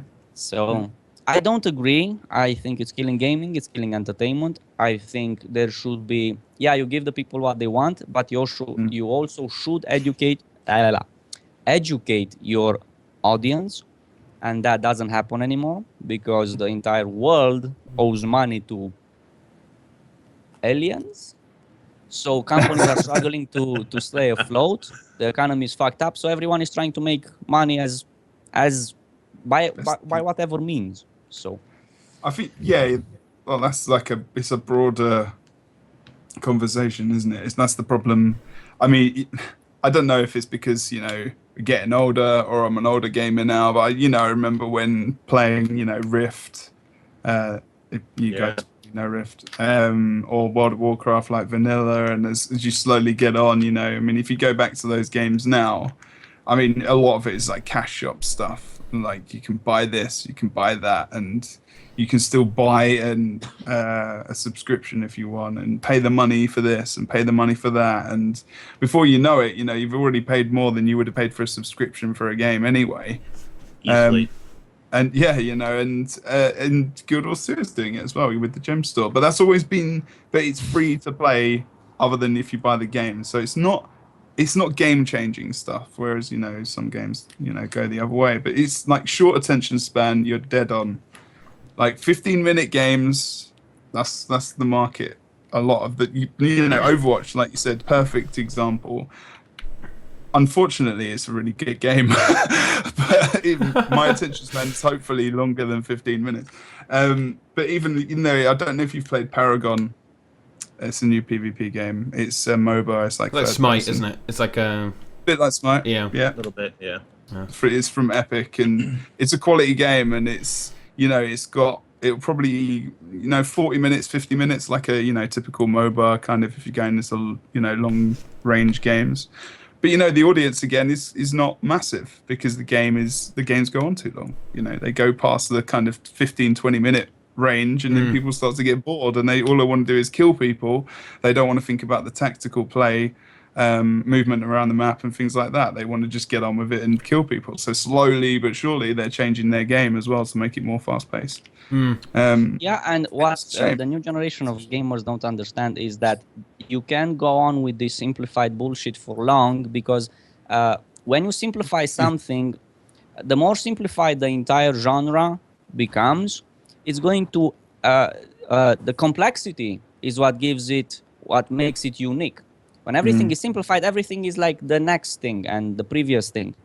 And eventually, in 1 or 2 years, everything will be like the same. Every new title that comes out is going to be sort of the same like the previous one, and they're going to get bored of that and are going to buy it anyway. So that's not going to do anything for the consumer or the producers. I mean, I don't know where this is going to go. I think it's going to escalate into VR. But the world's not ready for VR. Real quickly, There's talking about VR. There's a genre that's perfect for it, but it's not video games. Oh, damn.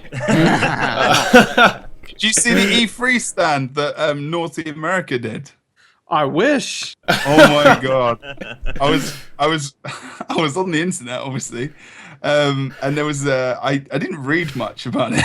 I'm not gonna lie. I just saw pictures, but it looked interesting. Like, it was an E3. There was a booth, and they took you're right. You're absolutely right. And that's going to be one of the biggest selling. My girlfriend actually is in PR for a company called VReal. Yeah. And they're, trying to get people interested in their application for virtual reality and whatnot, something to do with Switch. And the implication. As a Twitch streamer, for that. sorry, go ahead. Go ahead. You're both too nice. As a streamer, if you have the room to actually stream VR, the entertainment is not necessarily watching whatever the streamer is playing, but watching the streamer spin around and look like an idiot. I was watching some guy play VR pool the other day, and the best part about it was he's leaning forward, and he's leaning forward. He goes to hit the ball, and he literally falls over into a shelf and knocks everything off the shelf and hurts himself. That's the entertainment of VR. That was like the guy on Angry Joe's YouTube channel. He was away for a bit, and he got someone to do a VR video, and he had literally had that at the end of the video, like a outtakes bit, and it's him just like he getting his ass kicked basically by different furnishings, and it was just like that is the entertainment of VR. We're playing some kind of horror or zombie thing where the zombie bites you and the person just freaks the fuck out and runs all over the place and runs into a wall or something.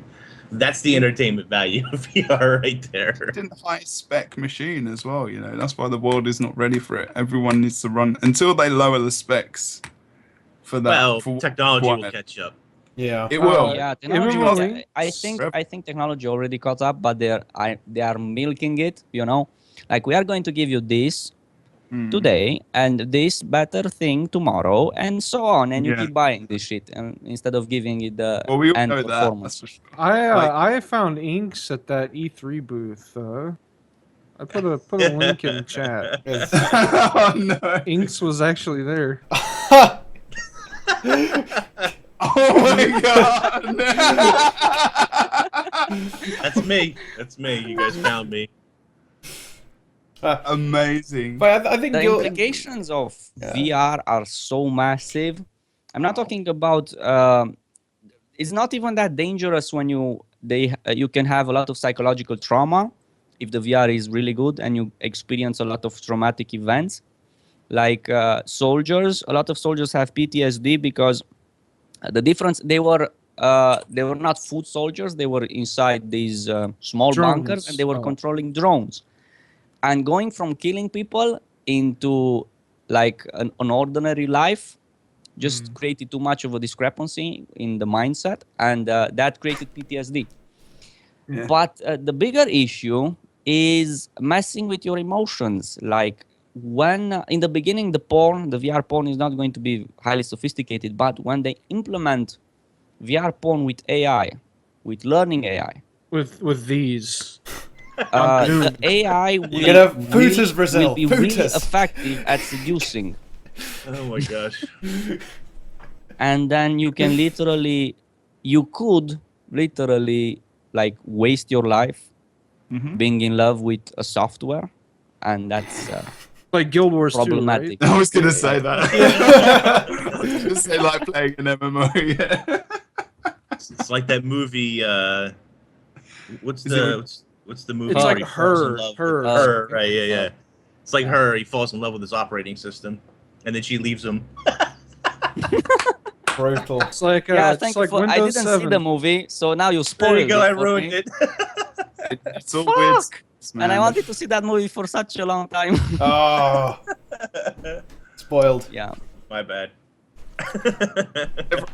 Recently, I heard this is a small off topic thingy. Recently, I heard some veteran pilot who no longer flies, but instead trains pilots and is part of this fighting AI in simulated battles. There was this new AI called Alpha, and they brought the AI on a tablet. And they had air battles like 20 on 20. And the guy brought his best pilots, like the best pilots he ever trained, the best pilots the US has. And it was a 20 on 20 battle. And the pilots didn't score a single kill against the AI, not one. And they got taken down 150 times. So what they did then, they gave the AI handicap, like 50% on speed, 50% on ammunition, 50% on, I don't know, something. And again, not a single kill they scored. And at the end, when they were crunching numbers, they saw that all the pilots said that it's insane how fast the AI can react to everything we are doing. Like by the time they were starting a maneuver, the AI already countered the entire plan they had, like instantly countered everything, like mind reading.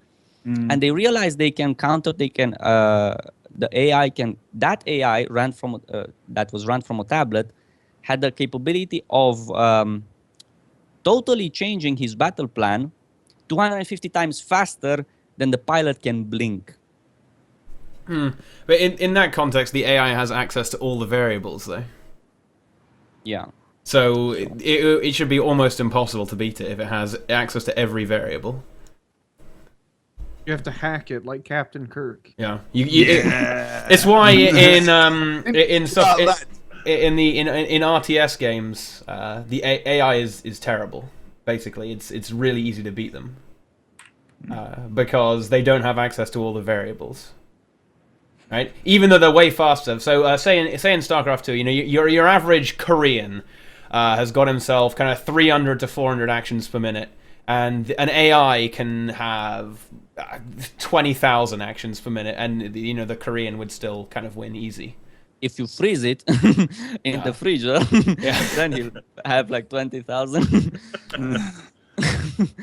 Somebody had a question that was pretty interesting, rolling back to Guild Wars 2. But Lemony8 said, I don't understand why people wanted Guild Wars 2 expansion. Why couldn't people be satisfied with the regular content updates? Because of boredom. That's a really weird question. I have an answer for the person. I don't know what your favorite food is, but you try eating that for 3 years and see if you don't die. Every day. Every day. No, 3 times a day. Every day. I used to do that, oddly enough. I think a lot. A big part of it. You were streaming it, right? So context. Social eating. I wish. Context. Yeah. When my kidneys first failed. Sorry. When my kidneys first failed. So anyway. Sorry. We're all falling apart on this fucking stream. When my kidneys You've got people in therapy, everyone's bodies are falling off. Who's got leprosy? Anyone? The doctors meet with you and they tell you, like, these are the foods you can now eat because your diet changes drastically, right?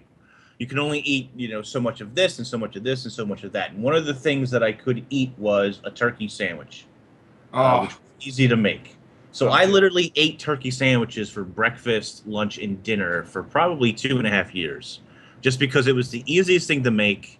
And yeah, I haven't eaten turkey in probably 7 years because I can't stand the freaking smell and taste of it anymore. I forget what the hell that relates to now because I totally forgot. Oh, it's the content updates. But yeah, the content updates. So you get tired of it real quick. On top of that, I think it was pretty clear, especially going into Season 2, that ArenaNet wasn't able to keep up the cadence of every 2 weeks. I think that's the main problem. That's the main problem, I think. They weren't able to keep it up every 2 weeks. Jesus. They weren't able to keep the content updates every 2 weeks. We would get 2 weeks, 2 weeks, 2 weeks, and then like a 2 or 3 month break, and then 2 weeks, 2 weeks, 2 weeks, etc. And then we would go on several more month breaks again. And because of this, that's the biggest reason why we have the expansion. That led into a 10-month hiatus until Heart of Thorns release, which then wasn't as well received as they would have hoped. Yep. And then now another 10-month break, or almost a 10-month break, until Living Story 3 probably starts. Now, sure, you get things like PvP seasons this time around, which we didn't have pre-expansion. We've seen raids come into play, a little bit of fractal content, but the updates that we have seen in the 10 months doesn't generally hit the larger audience quite as well. So you have this huge content drought for almost 2 years now, minus some expansion time, and that's painful. It's painful to the player base, the general player base. It is very specific, isn't it? Like fractals is a difficulty thing. Raids is a team/difficulty thing. PvP is a difficulty thing. It's not like you can play through it and get some kind of satisfaction by playing through a story where you can where it's general, like you say, like a kid can get on and play it, like a mum can get on and play it, like someone with a kid can just, enjoy something and, play a game like the way they just want to play it and chill. I don't know. This I is guess the it makes thing. sense. This is the ultimate strength of Guild Wars 2, which isn't being utilized at all, right? Yeah. Just on the server. Casualness. Yeah, of the well, game. not even just the casualness. How simple it is on the surface, but you have the complexity hidden underneath the game systems, right? Just because of how it works, the game, in Living Story, it's very, very, simple stuff. Anyone can do it. But even better, you can log on and do 10 minutes, 10, 15 minutes. You can actually do things, and then you can log off and then come back in a few days' time, and you will eventually progress through it, right? Mm-hmm. And it's just, there hasn't been anything that applies to for ages, right? They just haven't had that. The other thing was the April 19th patch saw a huge overhaul to the way that Heart of Thorns maps, events, etc. works. And that was fantastic for those who were still playing, who were still doing that content. Unfortunately, that doesn't bring players back into the game who have already left the game. They'll see the news, or maybe they follow a YouTuber or something that says, hey, all these things changed on these meta events and rewards that you used to do and go for. And unfortunately, people look at that and they say, well, that's not new content. That should have been fixed before the game was even launched. And so that doesn't necessarily bring them back either. It makes quality of life great for those who play, but it doesn't necessarily draw players back into the game, which is an issue. Oh. And that's why they need this big... Well, that was kind of what the expansion was supposed to do, but it didn't work out quite as they intended, right? But that's why they need the living world stuff, because that is going to be the thing they're going to announce. They're going to drop a good amount of content, please ArenaNet, that will be accessible for everyone to do, and then they're going to keep doing that for a good chunk of time, and in that time they'll be making other stuff. It'll be great. Because right now, raids, 5%. I'll be generous and say 5% of the Guild Wars 2 population do raids. I'll be very generous and I'll say 5%, right? Even PvP, they're doing all this Pro League stuff. Not a great percentage of the Guild Wars 2 population is into hardcore PvP, right? They're not, and they're not into that sort of stuff, right? And as seasons progress throughout the year, that population gets smaller and smaller because your achievement and backpiece hunters are now gone. They finished between Season 2 and the beginning of Season 3, and it's very apparent when you're playing that game mode that there's less and less people queuing. And Season 4 should be pretty interesting, but I would guess that... there'll still be people queuing, don't get me wrong, but your queue times take a little bit longer. The quality of players that you're playing against is quite different. And, that's just, people go after the rewards. And it's the same thing as World vs. World seasons when we had those. The achievement hunters get in there day 1, day 2, and in less than a week they're done and gone. And you see the population drop for the rest of that time period, Those weapons. Do you remember the weapons that you could get from World v World? What were they called? The heroic, whatever. They were ages the Mist Hero. Yeah, Mistforge. Yeah, that's right. Yeah. They were kind of cool, actually. I went back to I like those skins. Oh yeah, the best dagger in the game, man. One of the best daggers in the game. I like the World vs. World tournament, actually. I think that was kind of what World vs. World needs. Because it's always supposed to be this competitive game mode. A whole mode. lot of stuff. No, I think the tournament would be really good for it right now, because it's going to bring that super competitive aspect, which is what it's all about, really, or supposed to be. Yeah. I've learned something very big about World vs. World. It's that if anyone other than the people who talk about World vs. World on Reddit talk about World vs. World, not allowed, are you? Not allowed. Not allowed. The people who talk about World vs. Poor World. old Deroya got absolutely savaged by everyone. Did he though? He got just dogpiled. Yeah, he did. Fanatic idiot. Can you link it? Was it a Reddit thread? Yeah, it was a Reddit thread. He made a video about problems with World vs. World. And someone put it on Reddit, and it was literally like, I don't know. I can make some comparisons. I mean, and the thing is, Deroya was basically right as well. That's the worst part. It was like when Total Biscuit got dogpiled after his mental breakdown about being a lawyer with. How was it anything like that? Got dogpiled. He just got shit on. So basically, anyone that's got shit on, it's the same situation. Total Biscuit what? No?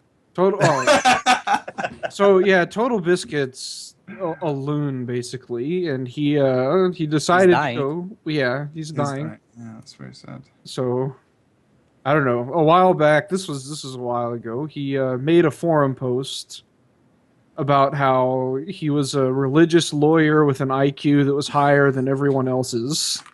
And he was very serious, and he got fucking run over, just obliterated off the face of the planet. Welcome to the internet. And after that, he turned off all of his YouTube comments and like went off of Reddit, and like that broke him. That just completely broke him. It gave him cancer, anyway. maybe, right? He got cancer from that post, right? Oh my god, man! Terrible. That hurt. That hurt.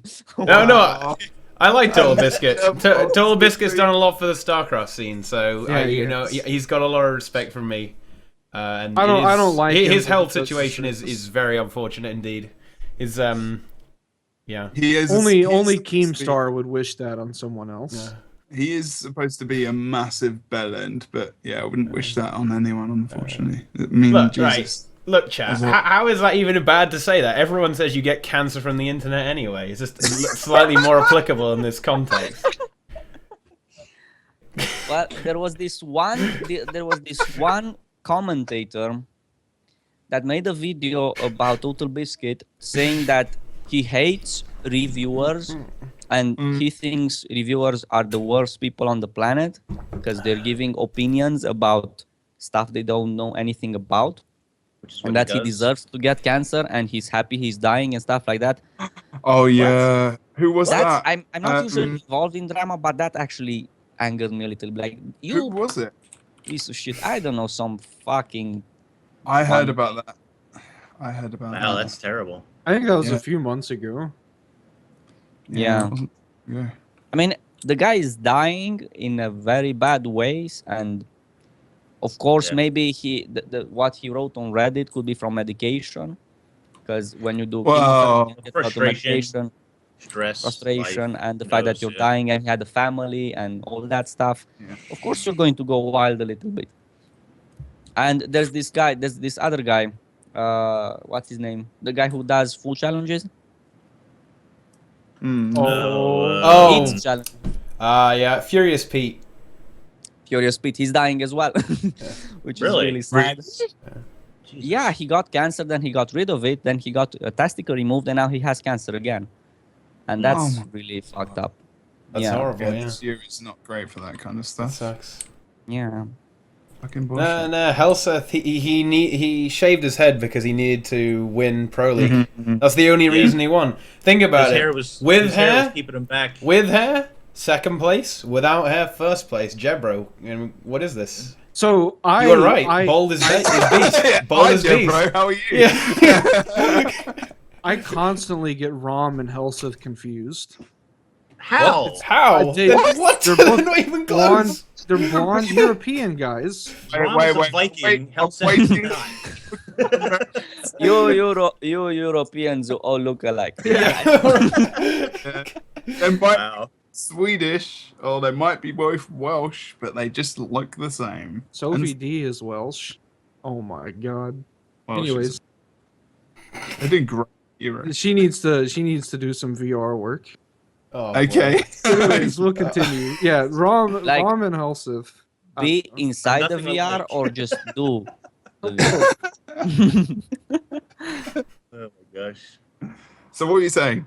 I don't What know. is the confusion about these two people? Their Like personality- I don't see them very often. So like I saw, what was it? Fucking the post on Reddit when Rom was like falling asleep or whatever. I was like, isn't that Lord Helseth? And then like sometime later on, I saw Helseth's stream, and like I was like, okay, I guess they're different people. I don't know. I don't see them very often, so I had them slightly confused. Okay. That's a good story. That was okay. Not going to do a slow clap, but it's pretty good. Yeah, I don't know what to say about that. They're not the same person. No. If that helps. They're quite different. Weren't Different people. Frostball and RG are the same person, right? Or who was that? Oh, it depends if you're playing an online game in a tournament, I suppose. Wow. First of all, no, they're not. They're not supposed to be the same person, but Yes, there are things that happen in tournaments sometimes. You guys know how you guys know what you call a lesbian dinosaur? Brazil's face. Okay. What's the name for it? Lickalotopus. Oh my god.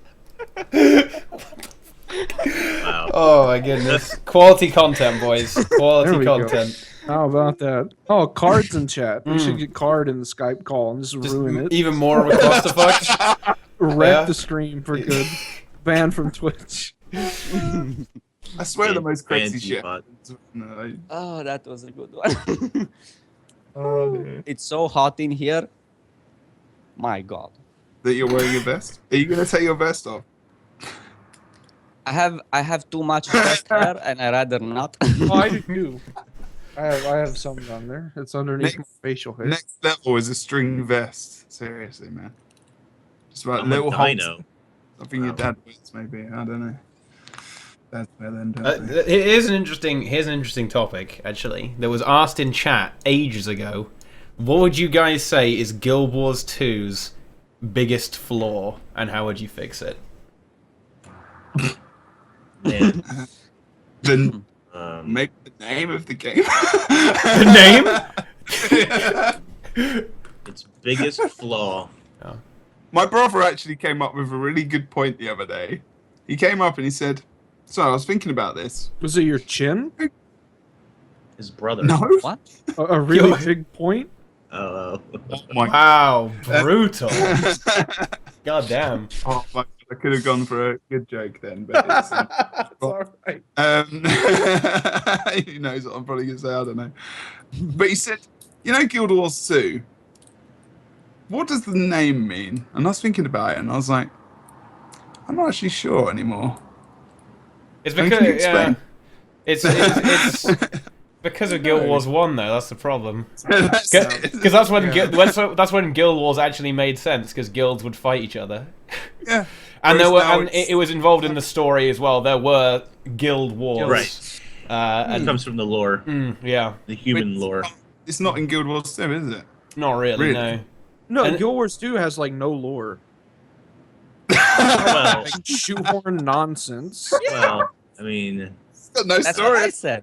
There you go. Like here's another comparison. Like Fallout 1 and Fallout 2 have a lot of lore, and there's a lot of shit in there that's really good and deep and clever and funny. And then what? Fallout 4 doesn't have as much. You know, Fallout 4 and like even Fallout 3, some to a degree. Fallout New Vegas was pretty good about it. Fallout New Vegas had a lot of stuff, but like I don't know, Bethesda's like, all right, we're gonna make a game and you guys mod it, done. And that's Still, what they do. it's definitely a good game. You can't say it's not a Yeah. good game.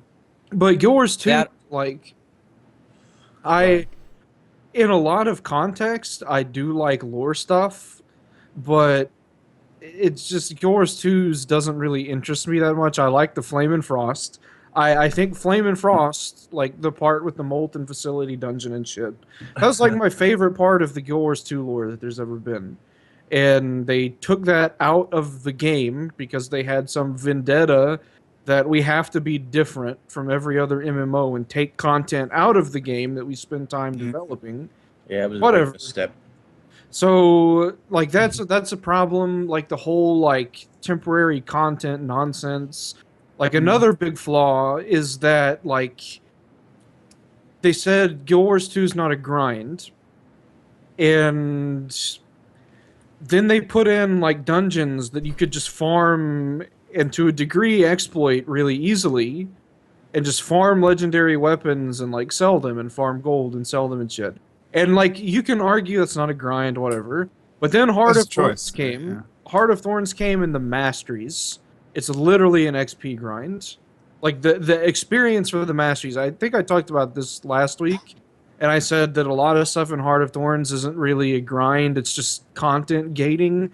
But like the masteries, those are actually a pretty big XP grind because you literally just go into Dragon Stand for like 3 days and you just farm mobs for XP. Well, I mean, it's a lot better since April. You get experience. You get even a lot more experience. They've improved it a lot, but for like Sure. Heart of Thorns has been out for like 10 months and it was Almost. in a shit state for 5. So And only now are they going to add an extended story into it in the next kind of month-ish, presumably, hopefully, please. But I mean, I really enjoyed everything they've actually added to the game. There's nothing that they've added to the game that I thought, well, this is I'm not enjoying myself. Well, actually, that's not really true. I was doing the stupid informed politics achievement where you have to go and pull down posters. That was fucking dumb, but you know that's fine. You know, you can't have everything being amazing. I would say the biggest flaw. I could probably really look at this in depth and come up with a couple, but one of its biggest flaws is content pacing. Yeah. Content pacing since day one has always been an issue, from season 1 to season 2 to the expansion to now. Content pacing has always been an issue for the game. And some people might be a bit shocked at that and say, what are you talking about? We had content every 2 weeks. Yeah. Not for very long. Not really. Not really. Do you remember what that content was? I thought it was pretty good, actually. I didn't really have a problem with that. Run up a path and destroy signposts. Yeah, but what's wrong? What's wrong with that, though? I enjoyed it. Destroyed. Yeah. And I mean, you know, I would say like Teapot, I have enjoyed a lot of the content, if not all the content, to some extent that Guild Wars 2 has added over these last almost 4 years. But it's the pacing, and the pacing continues to be an issue. Well, I think this is They would do actually more the if biggest they had thing. Funding, but they don't. They don't have funding. I don't even know how the company is still going at this point, to be honest. But, The thing is, though, what's frustrating is that all the time they make stuff like these raids, which are just really, really good. And whenever they make something, it's really, really good. But then they just take ages to do it. And then they tell us stuff like, oh, you know, there aren't that many people on the raid team, and yet the raid team is capable of doing this. You kind of think, well, it doesn't make any sense why they can't, you know, make a lot of stuff quicker. What you're trying to say, maybe, is that it's not good enough. Is it making any sense, or is it just not good enough? But it is good enough. It's good enough. No, not the thing itself. It's not good enough that it takes so long. It's not good enough that there's no communication about it. There's not good enough that... It's the Well, the inconsistency. communication It's policy the is inconsistency is that's really kind of difficult to deal with. Because even when they were making stuff like the Marionette, they made that. You know, they had all this stuff going all the time. They had, you know, they added new maps with Dry Top and Silver Waste and stuff. All these things that have got full-fledged event chains going on. There's loads of stuff they added to these maps and they got released. They had, you know, loads of really cool stuff, you know, fighting giant dragons and living story and stuff. And now it just seems to take them a long time to do everything except gem store outfits, you know? I mean, what is this? Vape Nation? They should add a vape to the game. Jebro's sucking his robot dick. Hey, I quit smoking. I know, I'm proud of you. Taking that as a good thing, man. Well, it's just these things. Someone came up to me in America last week, and they were like, "Oh, you must be a beginner because you've got a little robot dick." And I was like, "Yeah, well, I'm just getting off it because I quit smoking. Why did you start?" And it's like, "Oh yeah, I just started vaping like 2 years ago." "Oh, how long did you smoke for?" "Oh, I didn't." Oh. Okay. Why? Have you started to do this thing that we don't even know is, you know, healthy yet? When it's a meme culture. Yeah. It's just that I didn't understand it. I was like, I understand it now that I know the whole culture behind it, which It's is a pretty social crazy. thing. Yeah. But Don't Jesus, you now Americans it's like- have? Don't you Americans have like a vaping tournament? Yeah. They do, where they blow rings and stuff and It's do a tricks. competitive thing. Yeah. It's a bigger esport than Guild Wars 2. That's actually true. That's actually true. It's true though. It's probably Well, a bigger let's just go check how many people are watching Social Eating right now. Let's see. Does it have more views than Guild Wars 2? Of course it does. First of all, not only is it new, but Social Eating. What is the link to this? Is it just social eating? It's a game in Twitch, a game type. Where is it? Where you Okay. eat? where you eat. Where people Socially, eat. yeah. Yes. Oh, actually, wait. People watch other people eat food. Yep. That's bullshit. Somebody was telling me. Somebody told me the other day that they watched 10,000 people was watching this guy eat a bag of baby carrots. Oh, baby carrot, good though. That tells you a lot about mankind as a species. Watching others eat food. 1,724 people are See? watching There you someone go. play Minecraft though. Card says he jerks off to people eating food, so there's your demographic. There's actually like Well, I can understand that because some porn stars can make it really interesting, but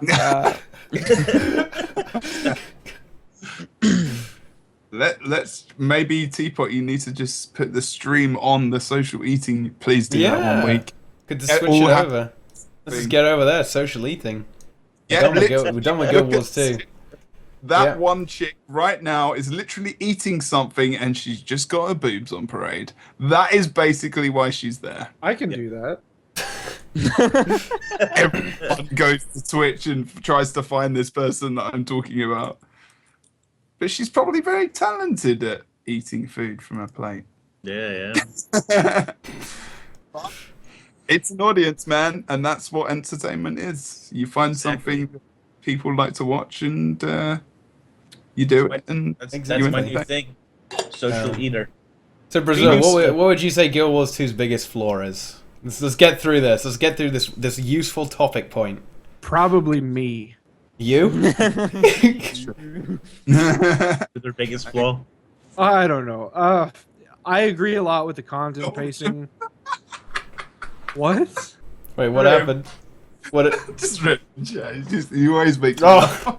Oh. Wow. Our biggest bomb. So content pacing, Brazil? Is that what you're saying? I think that's a big part of it. I think I don't know that I'd say that's the biggest flaw. I think probably the biggest flaw is like the presentation to new people and like people that watch the game on like Twitch and YouTube and shit. Because whenever I started off playing, I had some friends. I had stopped playing League of Legends pretty much. And I had some friends that I played League of Legends with, that I went to high school with, that I kept up with in college. And they said, play Guild Wars 2 with us. It's a good game. And so I started playing Guild Wars 2, and all of them quit because there was no questing and they were confused. And I think that was probably a big shake to a lot of people that came from other MMOs because there wasn't like hand-holding directions for when you're leveling up and stuff. Guild Wars 2 is kind of just this big area, and it's like, all right, go explore. And that's good to people who like haven't played an MMO before, I think, because you just wander around and do stuff, and it like kind of makes sense.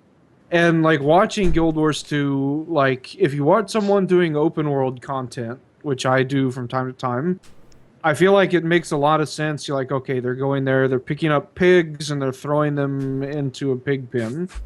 Or they're taking crabs out of a hole grinder. and they're giving them to a char. All right. Is that a euphemism? No, like, have you ever done Heart Quest, Jebro? No, By the way- he's never by left the Heart of the way- Mist. He's never left By Heart the of the way, Mist. I have 17,000 achievement points. I have done the living story. I have done all the story in Heartthorns. I have all the map explored. I have done map completion. I have 2 legendaries that I have crafted myself. I do play the game, and I don't just PvP. I used to be a World v World commander for 1 year until I went to PvP. Is So that why you everyone in went chat, bald? I have played the whole game. I went bald when I was 18. Oh, Is nice. chat triggering And you, I'm Jebro? 20 centimeters unbuffed. Unbuffed? If you go, I guess you don't want quickness then, right? You just want might. Quickness is for a very short period of time. Loads. I don't know. think Depends Guild Wars like- 2, it's very weird to watch it as a spectator because like it might just make a whole lot of sense to you. Like you can just see like, all right, this is what's happening. Like if you're watching PvP, like we talked about this earlier, like what the fuck is happening? What's going on? Yeah. Like Why does ink suck so bad? He Yeah. just keeps fucking dying on the point. What is going on? But people like pointing out what you do. I think I was on Lynx's stream the other day, and he was saying, someone said, "Why don't you just send your pets in to trigger the traps, the dragon hunter traps?" And it's like, and that's a genuine like thing. Like people like to give advice. He wasn't doing it in an angry way, Yeah. but like people give advice to people, and I think to a degree that's sometimes what people like doing. But like I said before, it's not always skill, is it? And I'm not saying Inks that you're not skillful. He's not. But it's about community. It's about it's the reason why we all still do it, other than Nemesis, because community reasons and whatnot as well. But I think Nemesis, if he came back to the game, he would probably still have realize that he actually does have still a lot of people that would watch his videos that know him, and everyone that came into the stream and they saw you, they said, "Oh, there's Nemesis, some kind of emote," and they've stayed. It's quite a lot of viewers. I feel like yours too has a very small, loyal core community. Yeah. That's very diverse. I'm just watching the chat now. He's like, "Who said that?" I think it's diverse to the point where like sections of the community just they don't even know the like role players. Like if I go and talk to role players, they have no fucking clue who I am. They don't know what Reddit is. And like they talk about like Tumblr posts and like stuff, and I have no idea what it is, but they like the game and they like their friends and they play the game and whatever.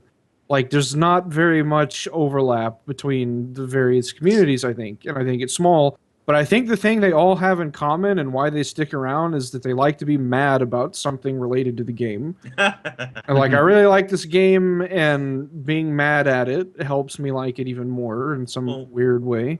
And we've talked about this before. I believe that you should treat your community in such a way that keeps it steady. Deliver good news and bad news at the same time, so that sure, you're going to be upset about particular things, but there's a silver lining. Whereas Brazil believes, and I do think this is true about Guild Wars 2, is that it's a roller coaster. It's a roller coaster of constant emotion. So they tell you, "Hey guys, we're removing legendaries," and everybody gets really angry. The community goes down and freaks out, and Make they videos. say, And "But don't worry, Raid Wing 2 is coming out. Yay!" And then everybody's happy again for about half a day, and then they deliver some more bad news, and you're back down the roller coaster again, right? And Guild Wars 2's news deliverance is a lot like that. Instead of giving you bad news, good news, and you feel kind of meh, they give you bad news, and everybody outrages about whatever that is. And then they give you some good news, and everybody forgives everything, and they're back in love with the game again, right? And it seems to be a constant thing like that. I think the community's just gotten used to it by now, to the point of some people are actually becoming apathetic to the whole thing, which is not good. But yeah, I mean, people, don't get me wrong, people love bad news.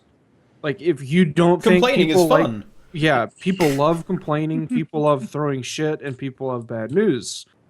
And people also like good news and happy things and shit. And they like one when they get tired of the other one. And you have to strike a balance, I think. As weird and manipulative and as social engineering as this sounds, you have to have like a balance of those things to keep people loyal and enjoying stuff and always having something to talk about. Like whenever you make a video about why the meta is a lie, you have to have drama at particular points in so people stick around and watch the video. You have to have negative stuff that keeps people hanging on the like it's just people work a particular way and you have to figure it out. And I feel like sometimes ArenaNet doesn't have it figured out so well. I think that's a good question. What do you think that the metagame Nemesis has improved over time, or do you think the community is still delusional and toxic? Is the meta still a lie, or is the meta? I have no idea. You guys tell me, because I was away. Oh. I couldn't. MightyTeapot waiting for some massive explanation. Yeah. And it's like, we all know the answer to this question. He hasn't been playing recently. Well, unfortunately, the current meta does involve getting as many Tempests as possible in your Not group. Surprise. Not necessarily, because I That's think for high end, though. That's for very small. No. I don't even necessarily agree with that. I think if you're QT, stacking Tempest works really well, regardless of whatever you're doing. QT will kill everything faster than anyone else, and they'll use Tempest because they're honestly the best players in the game. They are. But Man, I think- people don't be upset about that. I don't care. They can kiss my fat ass. And I think Wing 1, the Wing 1 raid wing, was very good because I think it struck a great balance between condition damage and direct damage and power. And healing and tanking, I think it did all of that pretty well. And Wing 2 had like weird tank mechanics with fixation and like aggro based off of distance. And I feel like condition damage really heavily trivializes Wing 2. Granted, if you're the best players in the game, you just take Tempest and run over it. And I feel like Wing 3 is very easily trivialized by power damage because you have Keep Construct, and you can hit every single hit of Meteor Shower for 100k damage, which is pretty busted. And he's got a big hitbox. You can ice bow him. You can make each of the ice bow hits hit for like 50k plus. It's pretty dumb. So I don't know. Buff Ellie. Yeah. Buff Ellie. Yeah. Yep. Well, I don't mind that because the first wing seems to be for you can go either power Condi or hybrid. The second wing is more Condi orientated, and the third wing is for power builds. So I'm good with that. Yeah. I'm going to sneeze. Is Nike still alive? Yeah. Yeah. That response. Oh, man. You guys. I think You guys heard.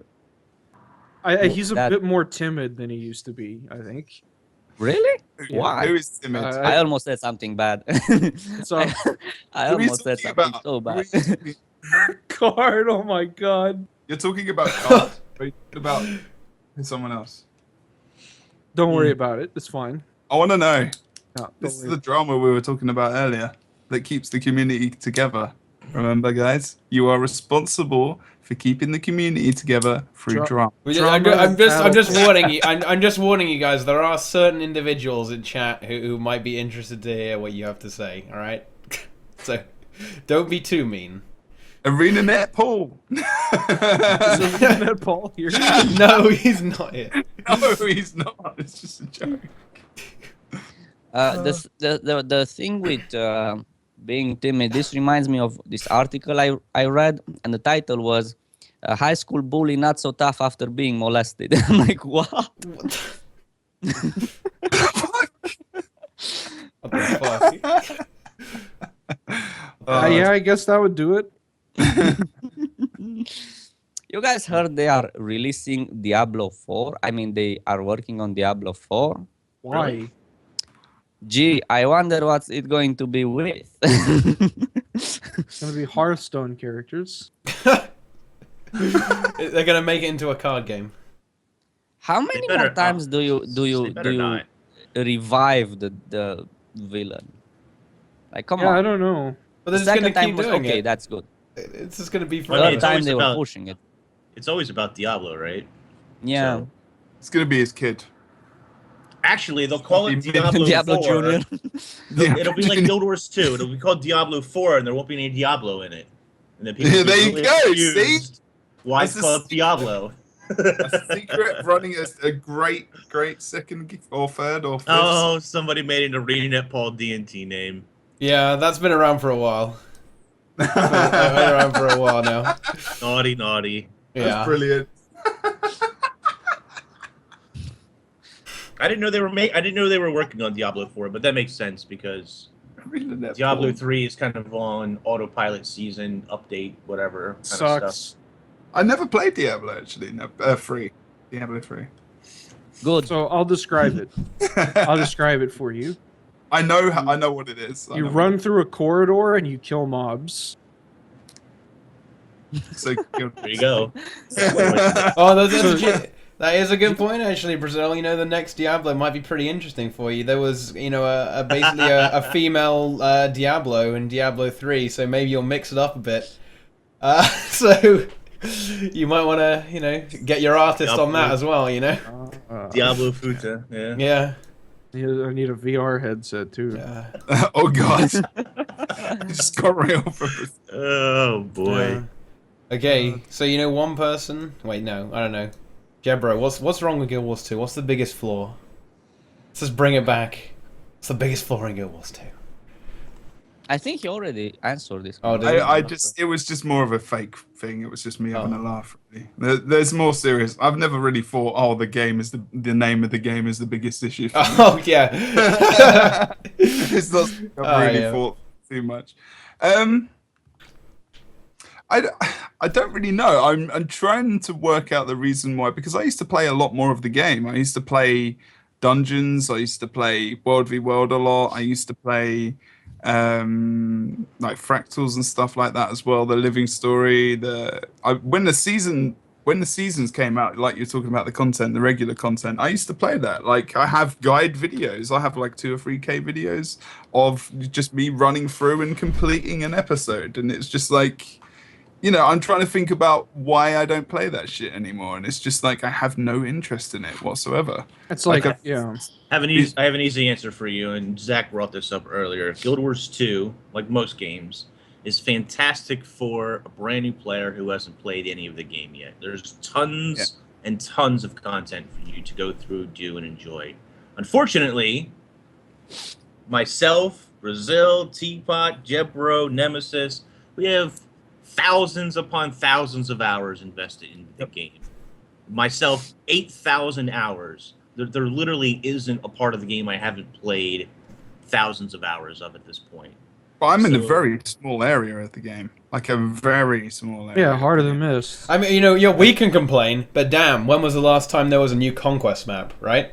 I know, and this is the thing that really gripes me. This really entertains me, actually. It's going to entertain me to see you get angry about this, because all the PvE players will complain about shit, oh, we never get anything, and then the PvP players, they're just sitting over there. They haven't got shit ever, pretty much.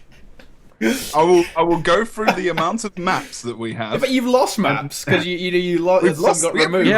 Yeah. We have 1, 2, 3, 4, 5, 6, 7, 8. No, 7 maps. No, 8 maps, sorry. One of them is a complete different game mode. And only 3 of them are good. And which one of them? Also Courtyard. And how many of those are actually competitive, right? Considered to be competitive. 4? Exactly. 4 maps that are competitive, right? So then Spirit Watch is still called beta Spirit Watch. They're working on it to bring it into competitive gameplay. That's right. And Skyhammer as well, but I'm not sure how that's going to work out. It's actually a lot better than Spirit Watch. It is. Isn't too bad. It isn't too bad. If they fixed the jump pads on Skyhammer, it would be a fun map, honestly. It's just the jump pads are so annoying, I think. The jump pads will stop from being viable. I mean, but what you're saying is, in terms, wow, bless you again. In terms of the content we've had added to PvP, it's just like, sometimes I look at the rest of the game and people complaining, and I just think, really? Our content is balance. That's what our content is. Yeah, so the reason PvP players argue and talk about the meta and talk about balance so much is because that is our content. Maps aren't really our solid content. You know, when those maps came out, people weren't hyped for the maps. They maybe were hyped a little bit for Stronghold, but they weren't hyped for Courtyard, were they? It was more like, oh, we can do something different with this map. You know, maybe even the spectator mode was like a bit of a, and all the changes in there was a little bit of a hype. Even, do you remember when the free camera came out? Like I made a video on that. That was my content, man. It was like, I got the fucking X pack. I got free cam. This is amazing, and I still will barely use it. So yeah, I mean, when you're moaning about your content, think about PvP, because World v World got a massive map added to it. Okay, that nobody likes. that nobody likes, which They is check out. Nobody is just People Nobody is a strong were word, happier when they deleted the map that people paid for than they were whenever it got put into the game. which is sad. Yeah. it's a Actually, good map, though. It should have been added with to the PvE. changes, like I mean, I think the map is too big. That's one of its problems. But That's a good generally question. speaking, after the changes they made to it, I don't think it's that bad of a map. But Yeah. people It's just prefer World Alpine. v World. I don't think it worked out the way they wanted it to, and that's unfortunate. I think World versus World is the definition of that. Maybe. What? It was- didn't didn't work out work how out. he wanted it to. Oh, Yeah. well, I mean, I It kind was of very. I kind of that's disagree sort with of the that. argument Actually. from the beginning of time. Yeah. I'm not sure I agree with it though. I think it actually worked out almost exactly how it was supposed to be. It's a game mode that the whole point of it is that it's competitive, right? And the fact that the rewards are kind of not there is only because if you make it too incentivized to do a certain activity, then you can just exploit really hard. If you make it too incentivized, right? It's very difficult to set a reward system up for that. I think it's not a trivial thing. I think World vs. World is kind of what it's supposed to be, right? It's these large-scale fights, competitive in nature, and it's just the fact that the rewards are a bit wonky is only because it's very difficult to make stuff work but properly. World vs. World suffers heavily from the poor optimization the game Yeah. suffered. Yeah, So it does. unless you can fix the poor optimization, World vs. World suffers on that front. Because as soon as you have those large maps, even if you have a supercomputer, you're still going to suffer. That's a big issue for World vs. World. One of the biggest, actually. People have just gotten used to it. It's been there forever. It's been since beta. It's been there since beta. And it's I was a big, better. massive World v And it's World. better since launch. Don't get me wrong. It's a lot better. Yeah. But still a big issue for and it's not just Guild Wars 2. Any of the Realm vs. Realm games or the whatever types of games suffer from that. That's a good point. Biggest Bombs is a big World v World player, and he's right. World v World isn't competitive. What is competitive in World v World is probably the GVG stuff. And I still don't know why. And it's like maybe they don't want to cater to a certain audience or anything, but this is a very simple thing that I would have thought would have just been good to cave into. Why didn't they just fucking make Guild v Guild?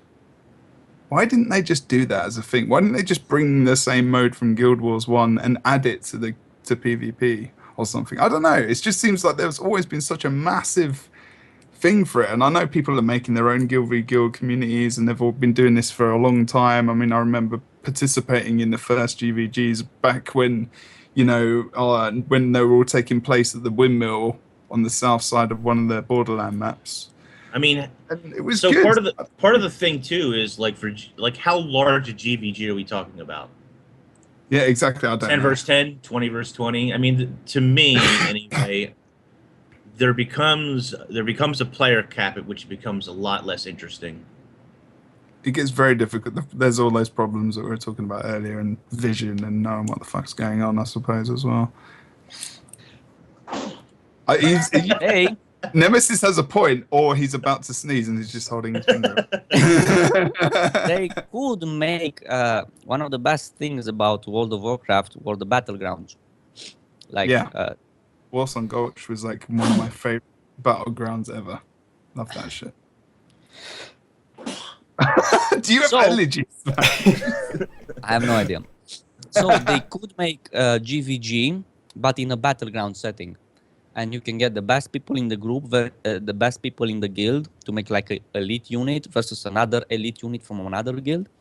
And that could get really competitive if you make like World of Warcraft type battlegrounds GVG. And people That love would be that battleground awesome. in World of Warcraft, by the way. Yeah, Love that it was to fucking death. amazing. You can Alteric actually Valley. Was it Alteric Valley you're talking about? Warsong Gulch. Well, We- we're Oh, it was Warsong Gulch. Yeah, Warsong Gulch was like the capture the flag thing, right? yeah. yes. Yeah, Alteric Valley was the massive, large scale. I love that map. That's such a great map. It was great. Oh my And god! what's interesting about that is it looked like ArenaNet at one point was trying to develop a map like that, which is where Raid Wing 1 came from. Data mined a long time ago by That's right. It was Wood and gonna be Potato showed it off, but that shaman actually data mined it, I believe. He was data mining this map that was very Fortune's Veil. Fortune's Veil. Mhm. And whatever happened, it didn't work out, or the game mode, whatever they put forward, just wasn't working the way they wanted to, and so it never seen the light of day. But yeah, I would agree that if you want to have a GVG thing, like a special map for that sort of thing, would be Yeah, the amazing. arena was okay, whatever they did, but I don't know. I mean, they More, what you need more. You PvP? need more than that, right? Yeah, exactly. I mean, someone asked. It was someone called Desk Kettle. It's quite good. Maybe it's like a. It needs to be something more like Mighty Kettle, right? For it to be viable. But like, there's been rumors and talk about 2v2s and 3v3s and stuff. And I think Grouch was in a stream the other day talking about he asked the questions to the community in someone's stream or on the forums and talking about how would you feel about the balance being split between PvE and PvP. I don't know if you guys. Yes. This could be really good. And how that would just be an amazing thing because PvP could get balanced quicker. Potentially, if there's a team that just work on PvP balance And stop fucking up other game modes, which is what it does now. Yeah, I mean, well, and it works vice versa as well. You know, they change something. Not so in much. No, I don't know. Rarely. Half the time, it feels like because we had some bad metas as well, and it was like, okay, what's this about? Sure. I guess Chrono got the amazing Chrono tank. Oh, you mean that shit where the only points you get are the 5 points from when you eventually kill someone? Enjoy that. Probably. Enjoy that meta. When the games always go to 15 minutes and there's about 10 points each. You like that? I remember saying in a game when I was casting in the Pro League Season 1, I said, guys, this may look boring, but Helseth is currently saving the game. It's like 1v2 on mid on Kylo. And I'm like, the point is contested. He is literally winning the game for their team because they've got one cap and like a kill. Brazil's posting a lot of these shots from that map, and it looks fantastic. You got an Ewok really village, which is Sabbath's area, sort of, right? Yep. Looks really good. And I mean, the good news is that ArenaNet will repurpose this stuff. I can tell you why they to deleted other it. places. But Why I'll did they tell you delete it? 100% why they deleted it. Because there's water in it that you can go in. They don't want people fighting in water. freeze it over, man. Ice that shit. Freeze it. Yeah, they did it in Temple. Used to have Just water. make it like give it the piranha buff where you go Do you in and guys just get remember eaten that? by piranhas. Do you guys even remember that Temple of Silent Yeah, Storm? I remember Water. it very well. That was my favorite map. Because I'd Well, fucking go in with engineer and just target grenade, just blow Mesmer. people to hell. Mesmer, Yeah, Mesmer too. PvP was OP as fuck. Have you Have- ever, speaking of underwater engineer, you know how underwater engineer works, Jebro, yeah? Where the grenades are targeted, right?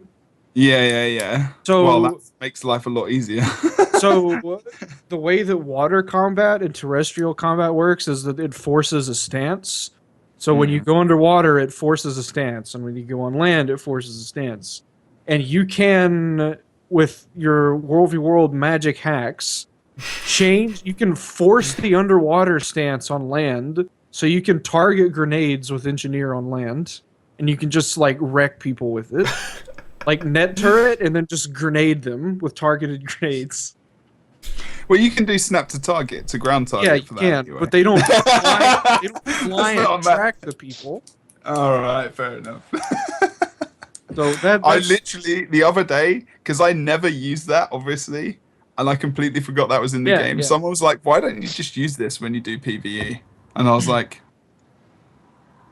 "What?"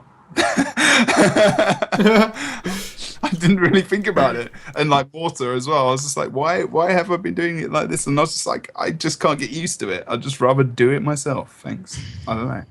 Plus, I need to use my mortar for like healing and shit. You know, so fuck. If if the stream has any more questions for me personally, because I kind of have to go, or if Okay. you guys want to. All right. Well, in that case, to kind of round the stream up, because I believe Jebro wants to be heading off relatively soon anyway. Okay. Go off and do his thing. Why don't you round us off, Nemesis, and answer the question: what is the problem with Guild Wars 2, and how can they fix it? Is it Icebo? Is that a treadmill? That was good. Go ahead. Come on. Is that a treadmill? Is that a what? A treadmill. Treadmill. Oh yeah, Yes. it is.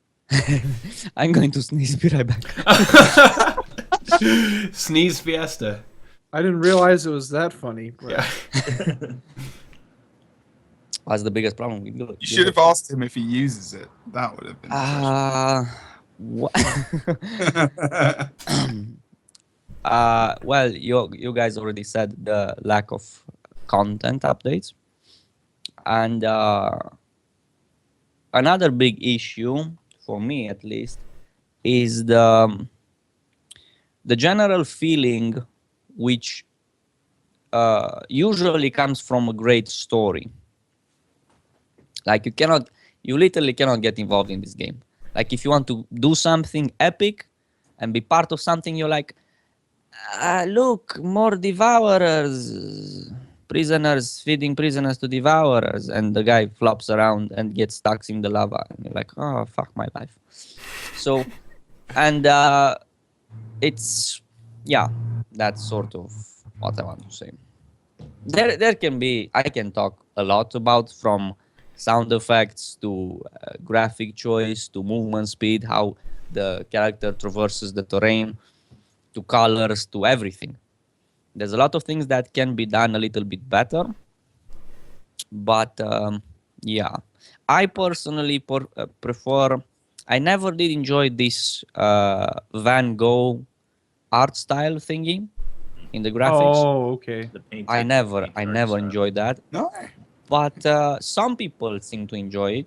Not many, because the game didn't take off that well. But yeah. Okay. And then the kind of general question from chat would be, are you going to return? If so, when will you return?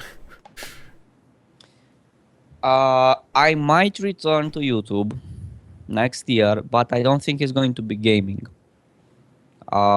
It might involve some gaming, but nothing so technical like I did before. I want to enjoy myself and do something. If there are worthy games who can bring a lot of enjoyment, I will cover those. But I'm not going to take. I don't have the patience anymore to take 3 weeks of my life to make 100 calculations that only very few people will understand. And you need to take a lot of time. I mean, Brazil and probably Ings knows just how much time it takes to make this sort of thing. And on top of that, I go through a lot of calculations that don't even make it in the video. Like for every thing, for every one thing that I'm sure of, there's like 5 things I already verified, and I know those are not an option. So there's a lot of work in the background, but it's simply not worth it. I did it for as long as I could, but it's not worth it from time investment. You don't get enough pleasure out of it. You don't get enough money out of it. You don't get much out of it. So yeah, I actually want to return. I always wanted to make a vlog. If I get my current situation sorted, I will definitely make a vlog, because I have a lot of things I could say about a lot of topics, and I'm going to make it interesting. The world is a really interesting place at the moment, with all the weapons and the feminazi and the Muslims and all that. So there's a lot of things you can cover, but you have to do it right, because you might get stabbed a little, and I don't want that. Just a little. A little bit. Just gives you a little poke with his knife. By the way, I've been stabbed. It's not fun. I don't recommend Oh my god! It's not. Have you been stabbed on purpose? That's the question. Yes, yeah, I was robbed once, and they stabbed me. It was God, painful. Oh, I was a disaster. teenager though, so I was resilient. Thank God I Just wasn't bounce so back. fat like I am now. It's all Oh good. God, yeah, you know, it's absolutely fine. But, yeah, so you definitely don't want to get stabbed. It's weird having something inside you that's not supposed to be there. To be quite honest, and I've been shot too. To be honest, Oh, I've no! been shot. Yeah, I've been shot in my shoulder. To be honest, oh I yeah. would, to be honest, Oh, I would yeah. rather be Oh, shot it than was all right. stabbed. It was all Stab- right. One Stabs. time in Stabs. Can I ask, where have you been stabbed and where have you been shot?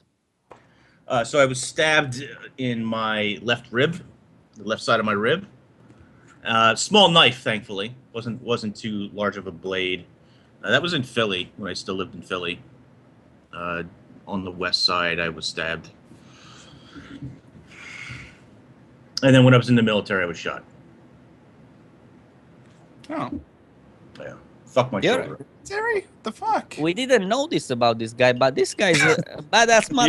Yeah, he's hardcore. No, He I'm survived the complete- stab and Yeah. the shooting. I'm actually a complete pussy and a scaredy cat and screamed and cried a whole lot. Not even gonna lie. How? Totally scared. But yeah. We'll go fighting, Inks. We'll get drunk and we'll go fight. No, I don't like to fight. After you walk off a stabbing, you cannot be a pussy. That's impossible. Well, I mean, I don't know. You can define it whatever, but yeah. Fair play. Scared. Okay. It's all coming out well, tonight. I'm happy you're alive. Yes, Yeah, me I too. am too. Good grief. Oh my goodness. I think That this is is everything happened to you, that- I mean, I've been involved in a barroom brawl where my life has almost been lost, but other than that, I set Well, someone on fire by accident. I set myself on fire. fight. Oh, I think you told. Yeah, I think I've yeah, told that yeah. story You've told before, this haven't story. I? I think we know. I think we know this one. Yeah, Yeah. yeah. I don't. All right, so Nemesis, I like, I have don't need. some. I have some friends that are British. They're British, and See it. Oh, we were. Oh, you're shot. Yeah, there's a little dot. I can't tell if you guys can see it or not. I There's see it. actually Yeah. an indent where the skin grew funny. I can actually. That's too graphic. Never mind. All right. I can actually push stuff up in there, but anyways. Oh Wow. god. Bar trick. That was pretty close to the You wanna heart stick- too.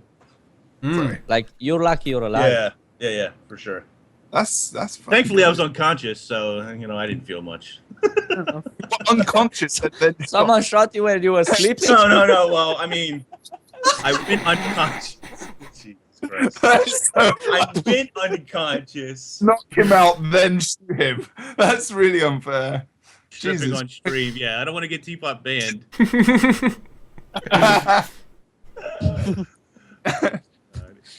Anyway. Oh god. Okay, George. go ahead, Brazil. I want to know Oh. how. Yeah. Tell us the story. So basically, what happened is we were grilling steaks, and I like lighting a grill is fucking easy. I've lit a grill a million times, and so like I had gone through like lighter fluid, like I was pouring lighter fluid into the grill and trying to light it, and it wouldn't light. And so I'm getting really mad because there are like $100 steaks that I want to cook and eat. And so the grill won't start. I go through probably 3 bottles of lighter fluid and it won't fucking start. So I say, okay, we're going in. So I take my hand, start moving shit around, start playing with the wood, and stick the lighter in there to light it. As soon as I do that, like God is literally saying, fuck you, Brazil. The wind picks up and it catches the fire from the lighter and it just... And so luckily I was by the pool in their backyard, and so I just like it wasn't even a jump, it was like a rotate, like fall over into the pool, and I didn't have any hair left on like the entire left side of my body. It's just gone. And it's really weird because it's like I was like, I don't know, like I just it's weird not having hair on like part of your body. So Yeah, it's weird. yeah, you should know, Jeff. It is very weird. I didn't burn mine off though. Yeah, and like whenever hair grows back and it's like bristly and thin and soft, it's I don't know, weird. But yeah, I That didn't was the like being on it- fire wasn't the weird bit. It was that when your hair was. yeah. That was worse because being on fire is like, oh shit, I can tell people I was on fire now. Yeah. Like I Yeah. didn't like I don't know how I didn't like kill me or anything. Like I had a friend who set himself on fire too with body spray. Like he coated himself in like body spray and shit. And then he's like, I'm gonna set my he lit it and it just burns off. So I don't know. Like I've never set myself on fire or been Neither on fire. have I. Thankfully. I have not done that. Yeah. Brazil is not on fire. Follow me on Twitter. Oh, nice meme. Oh man. I think that is a good place for us to conclude. So let's go in some other random order. Thank you, surprise guest Nemesis, Yeah. for rejoining us, and we'll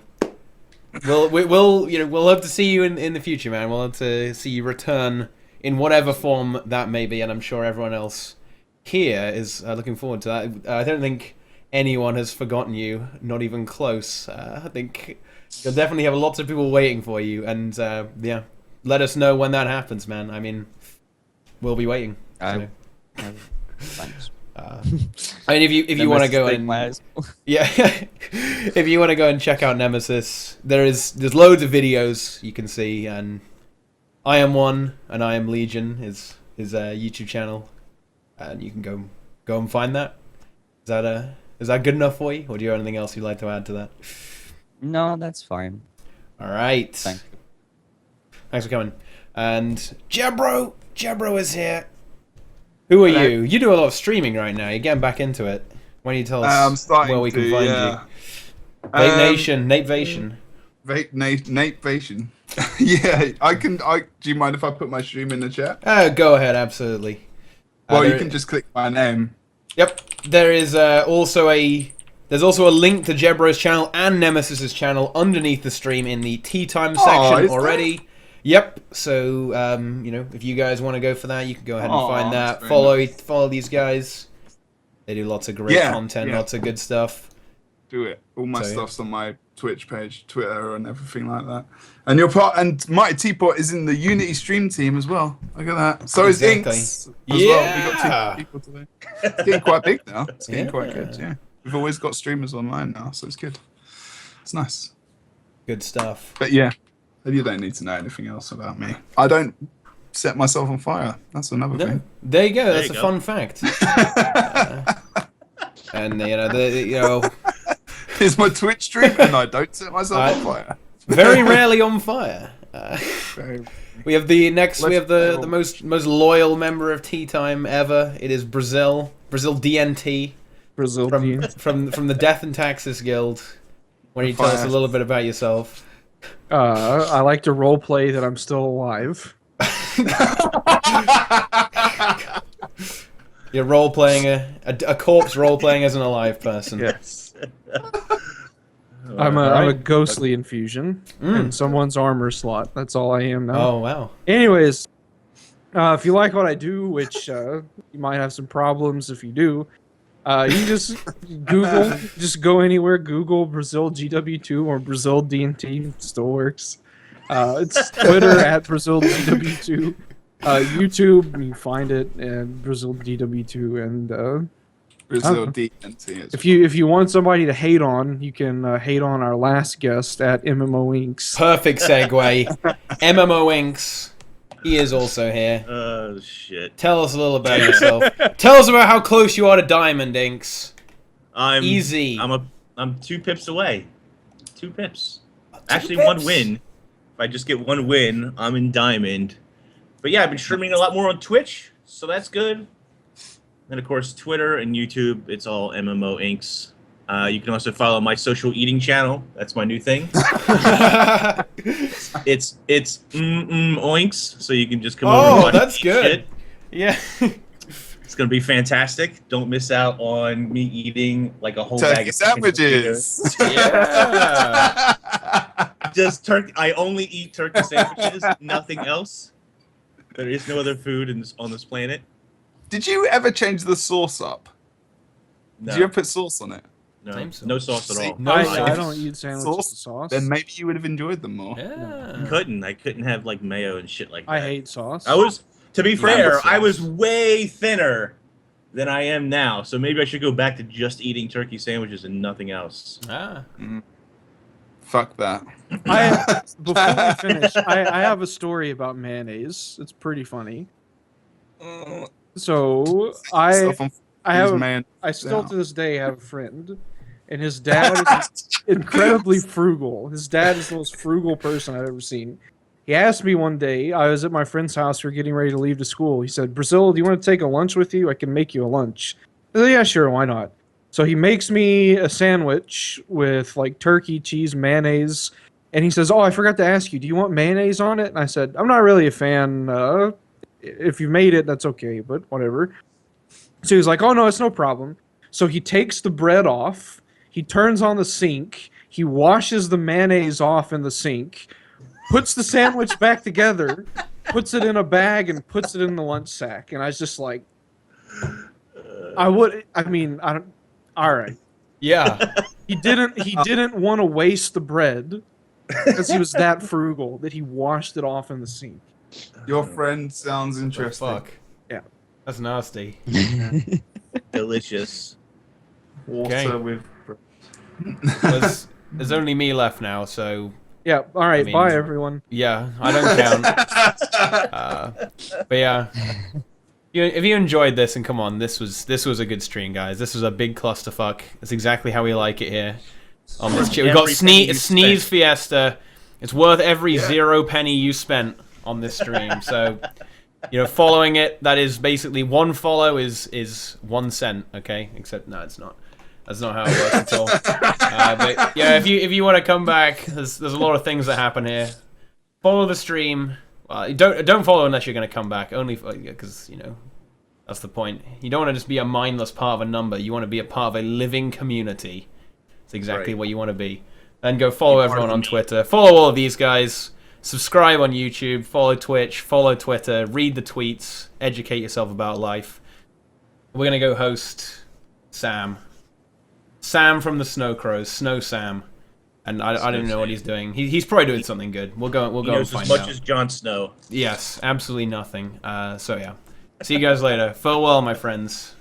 We'll all see you in the future. Yeah, Sam person. In the mist. In the mist. 5 minutes because I'm gonna stream. Oh. Oh, okay. Well, there you go. Okay, there you go. Goodbye, people. Goodbye, friends. See you soon.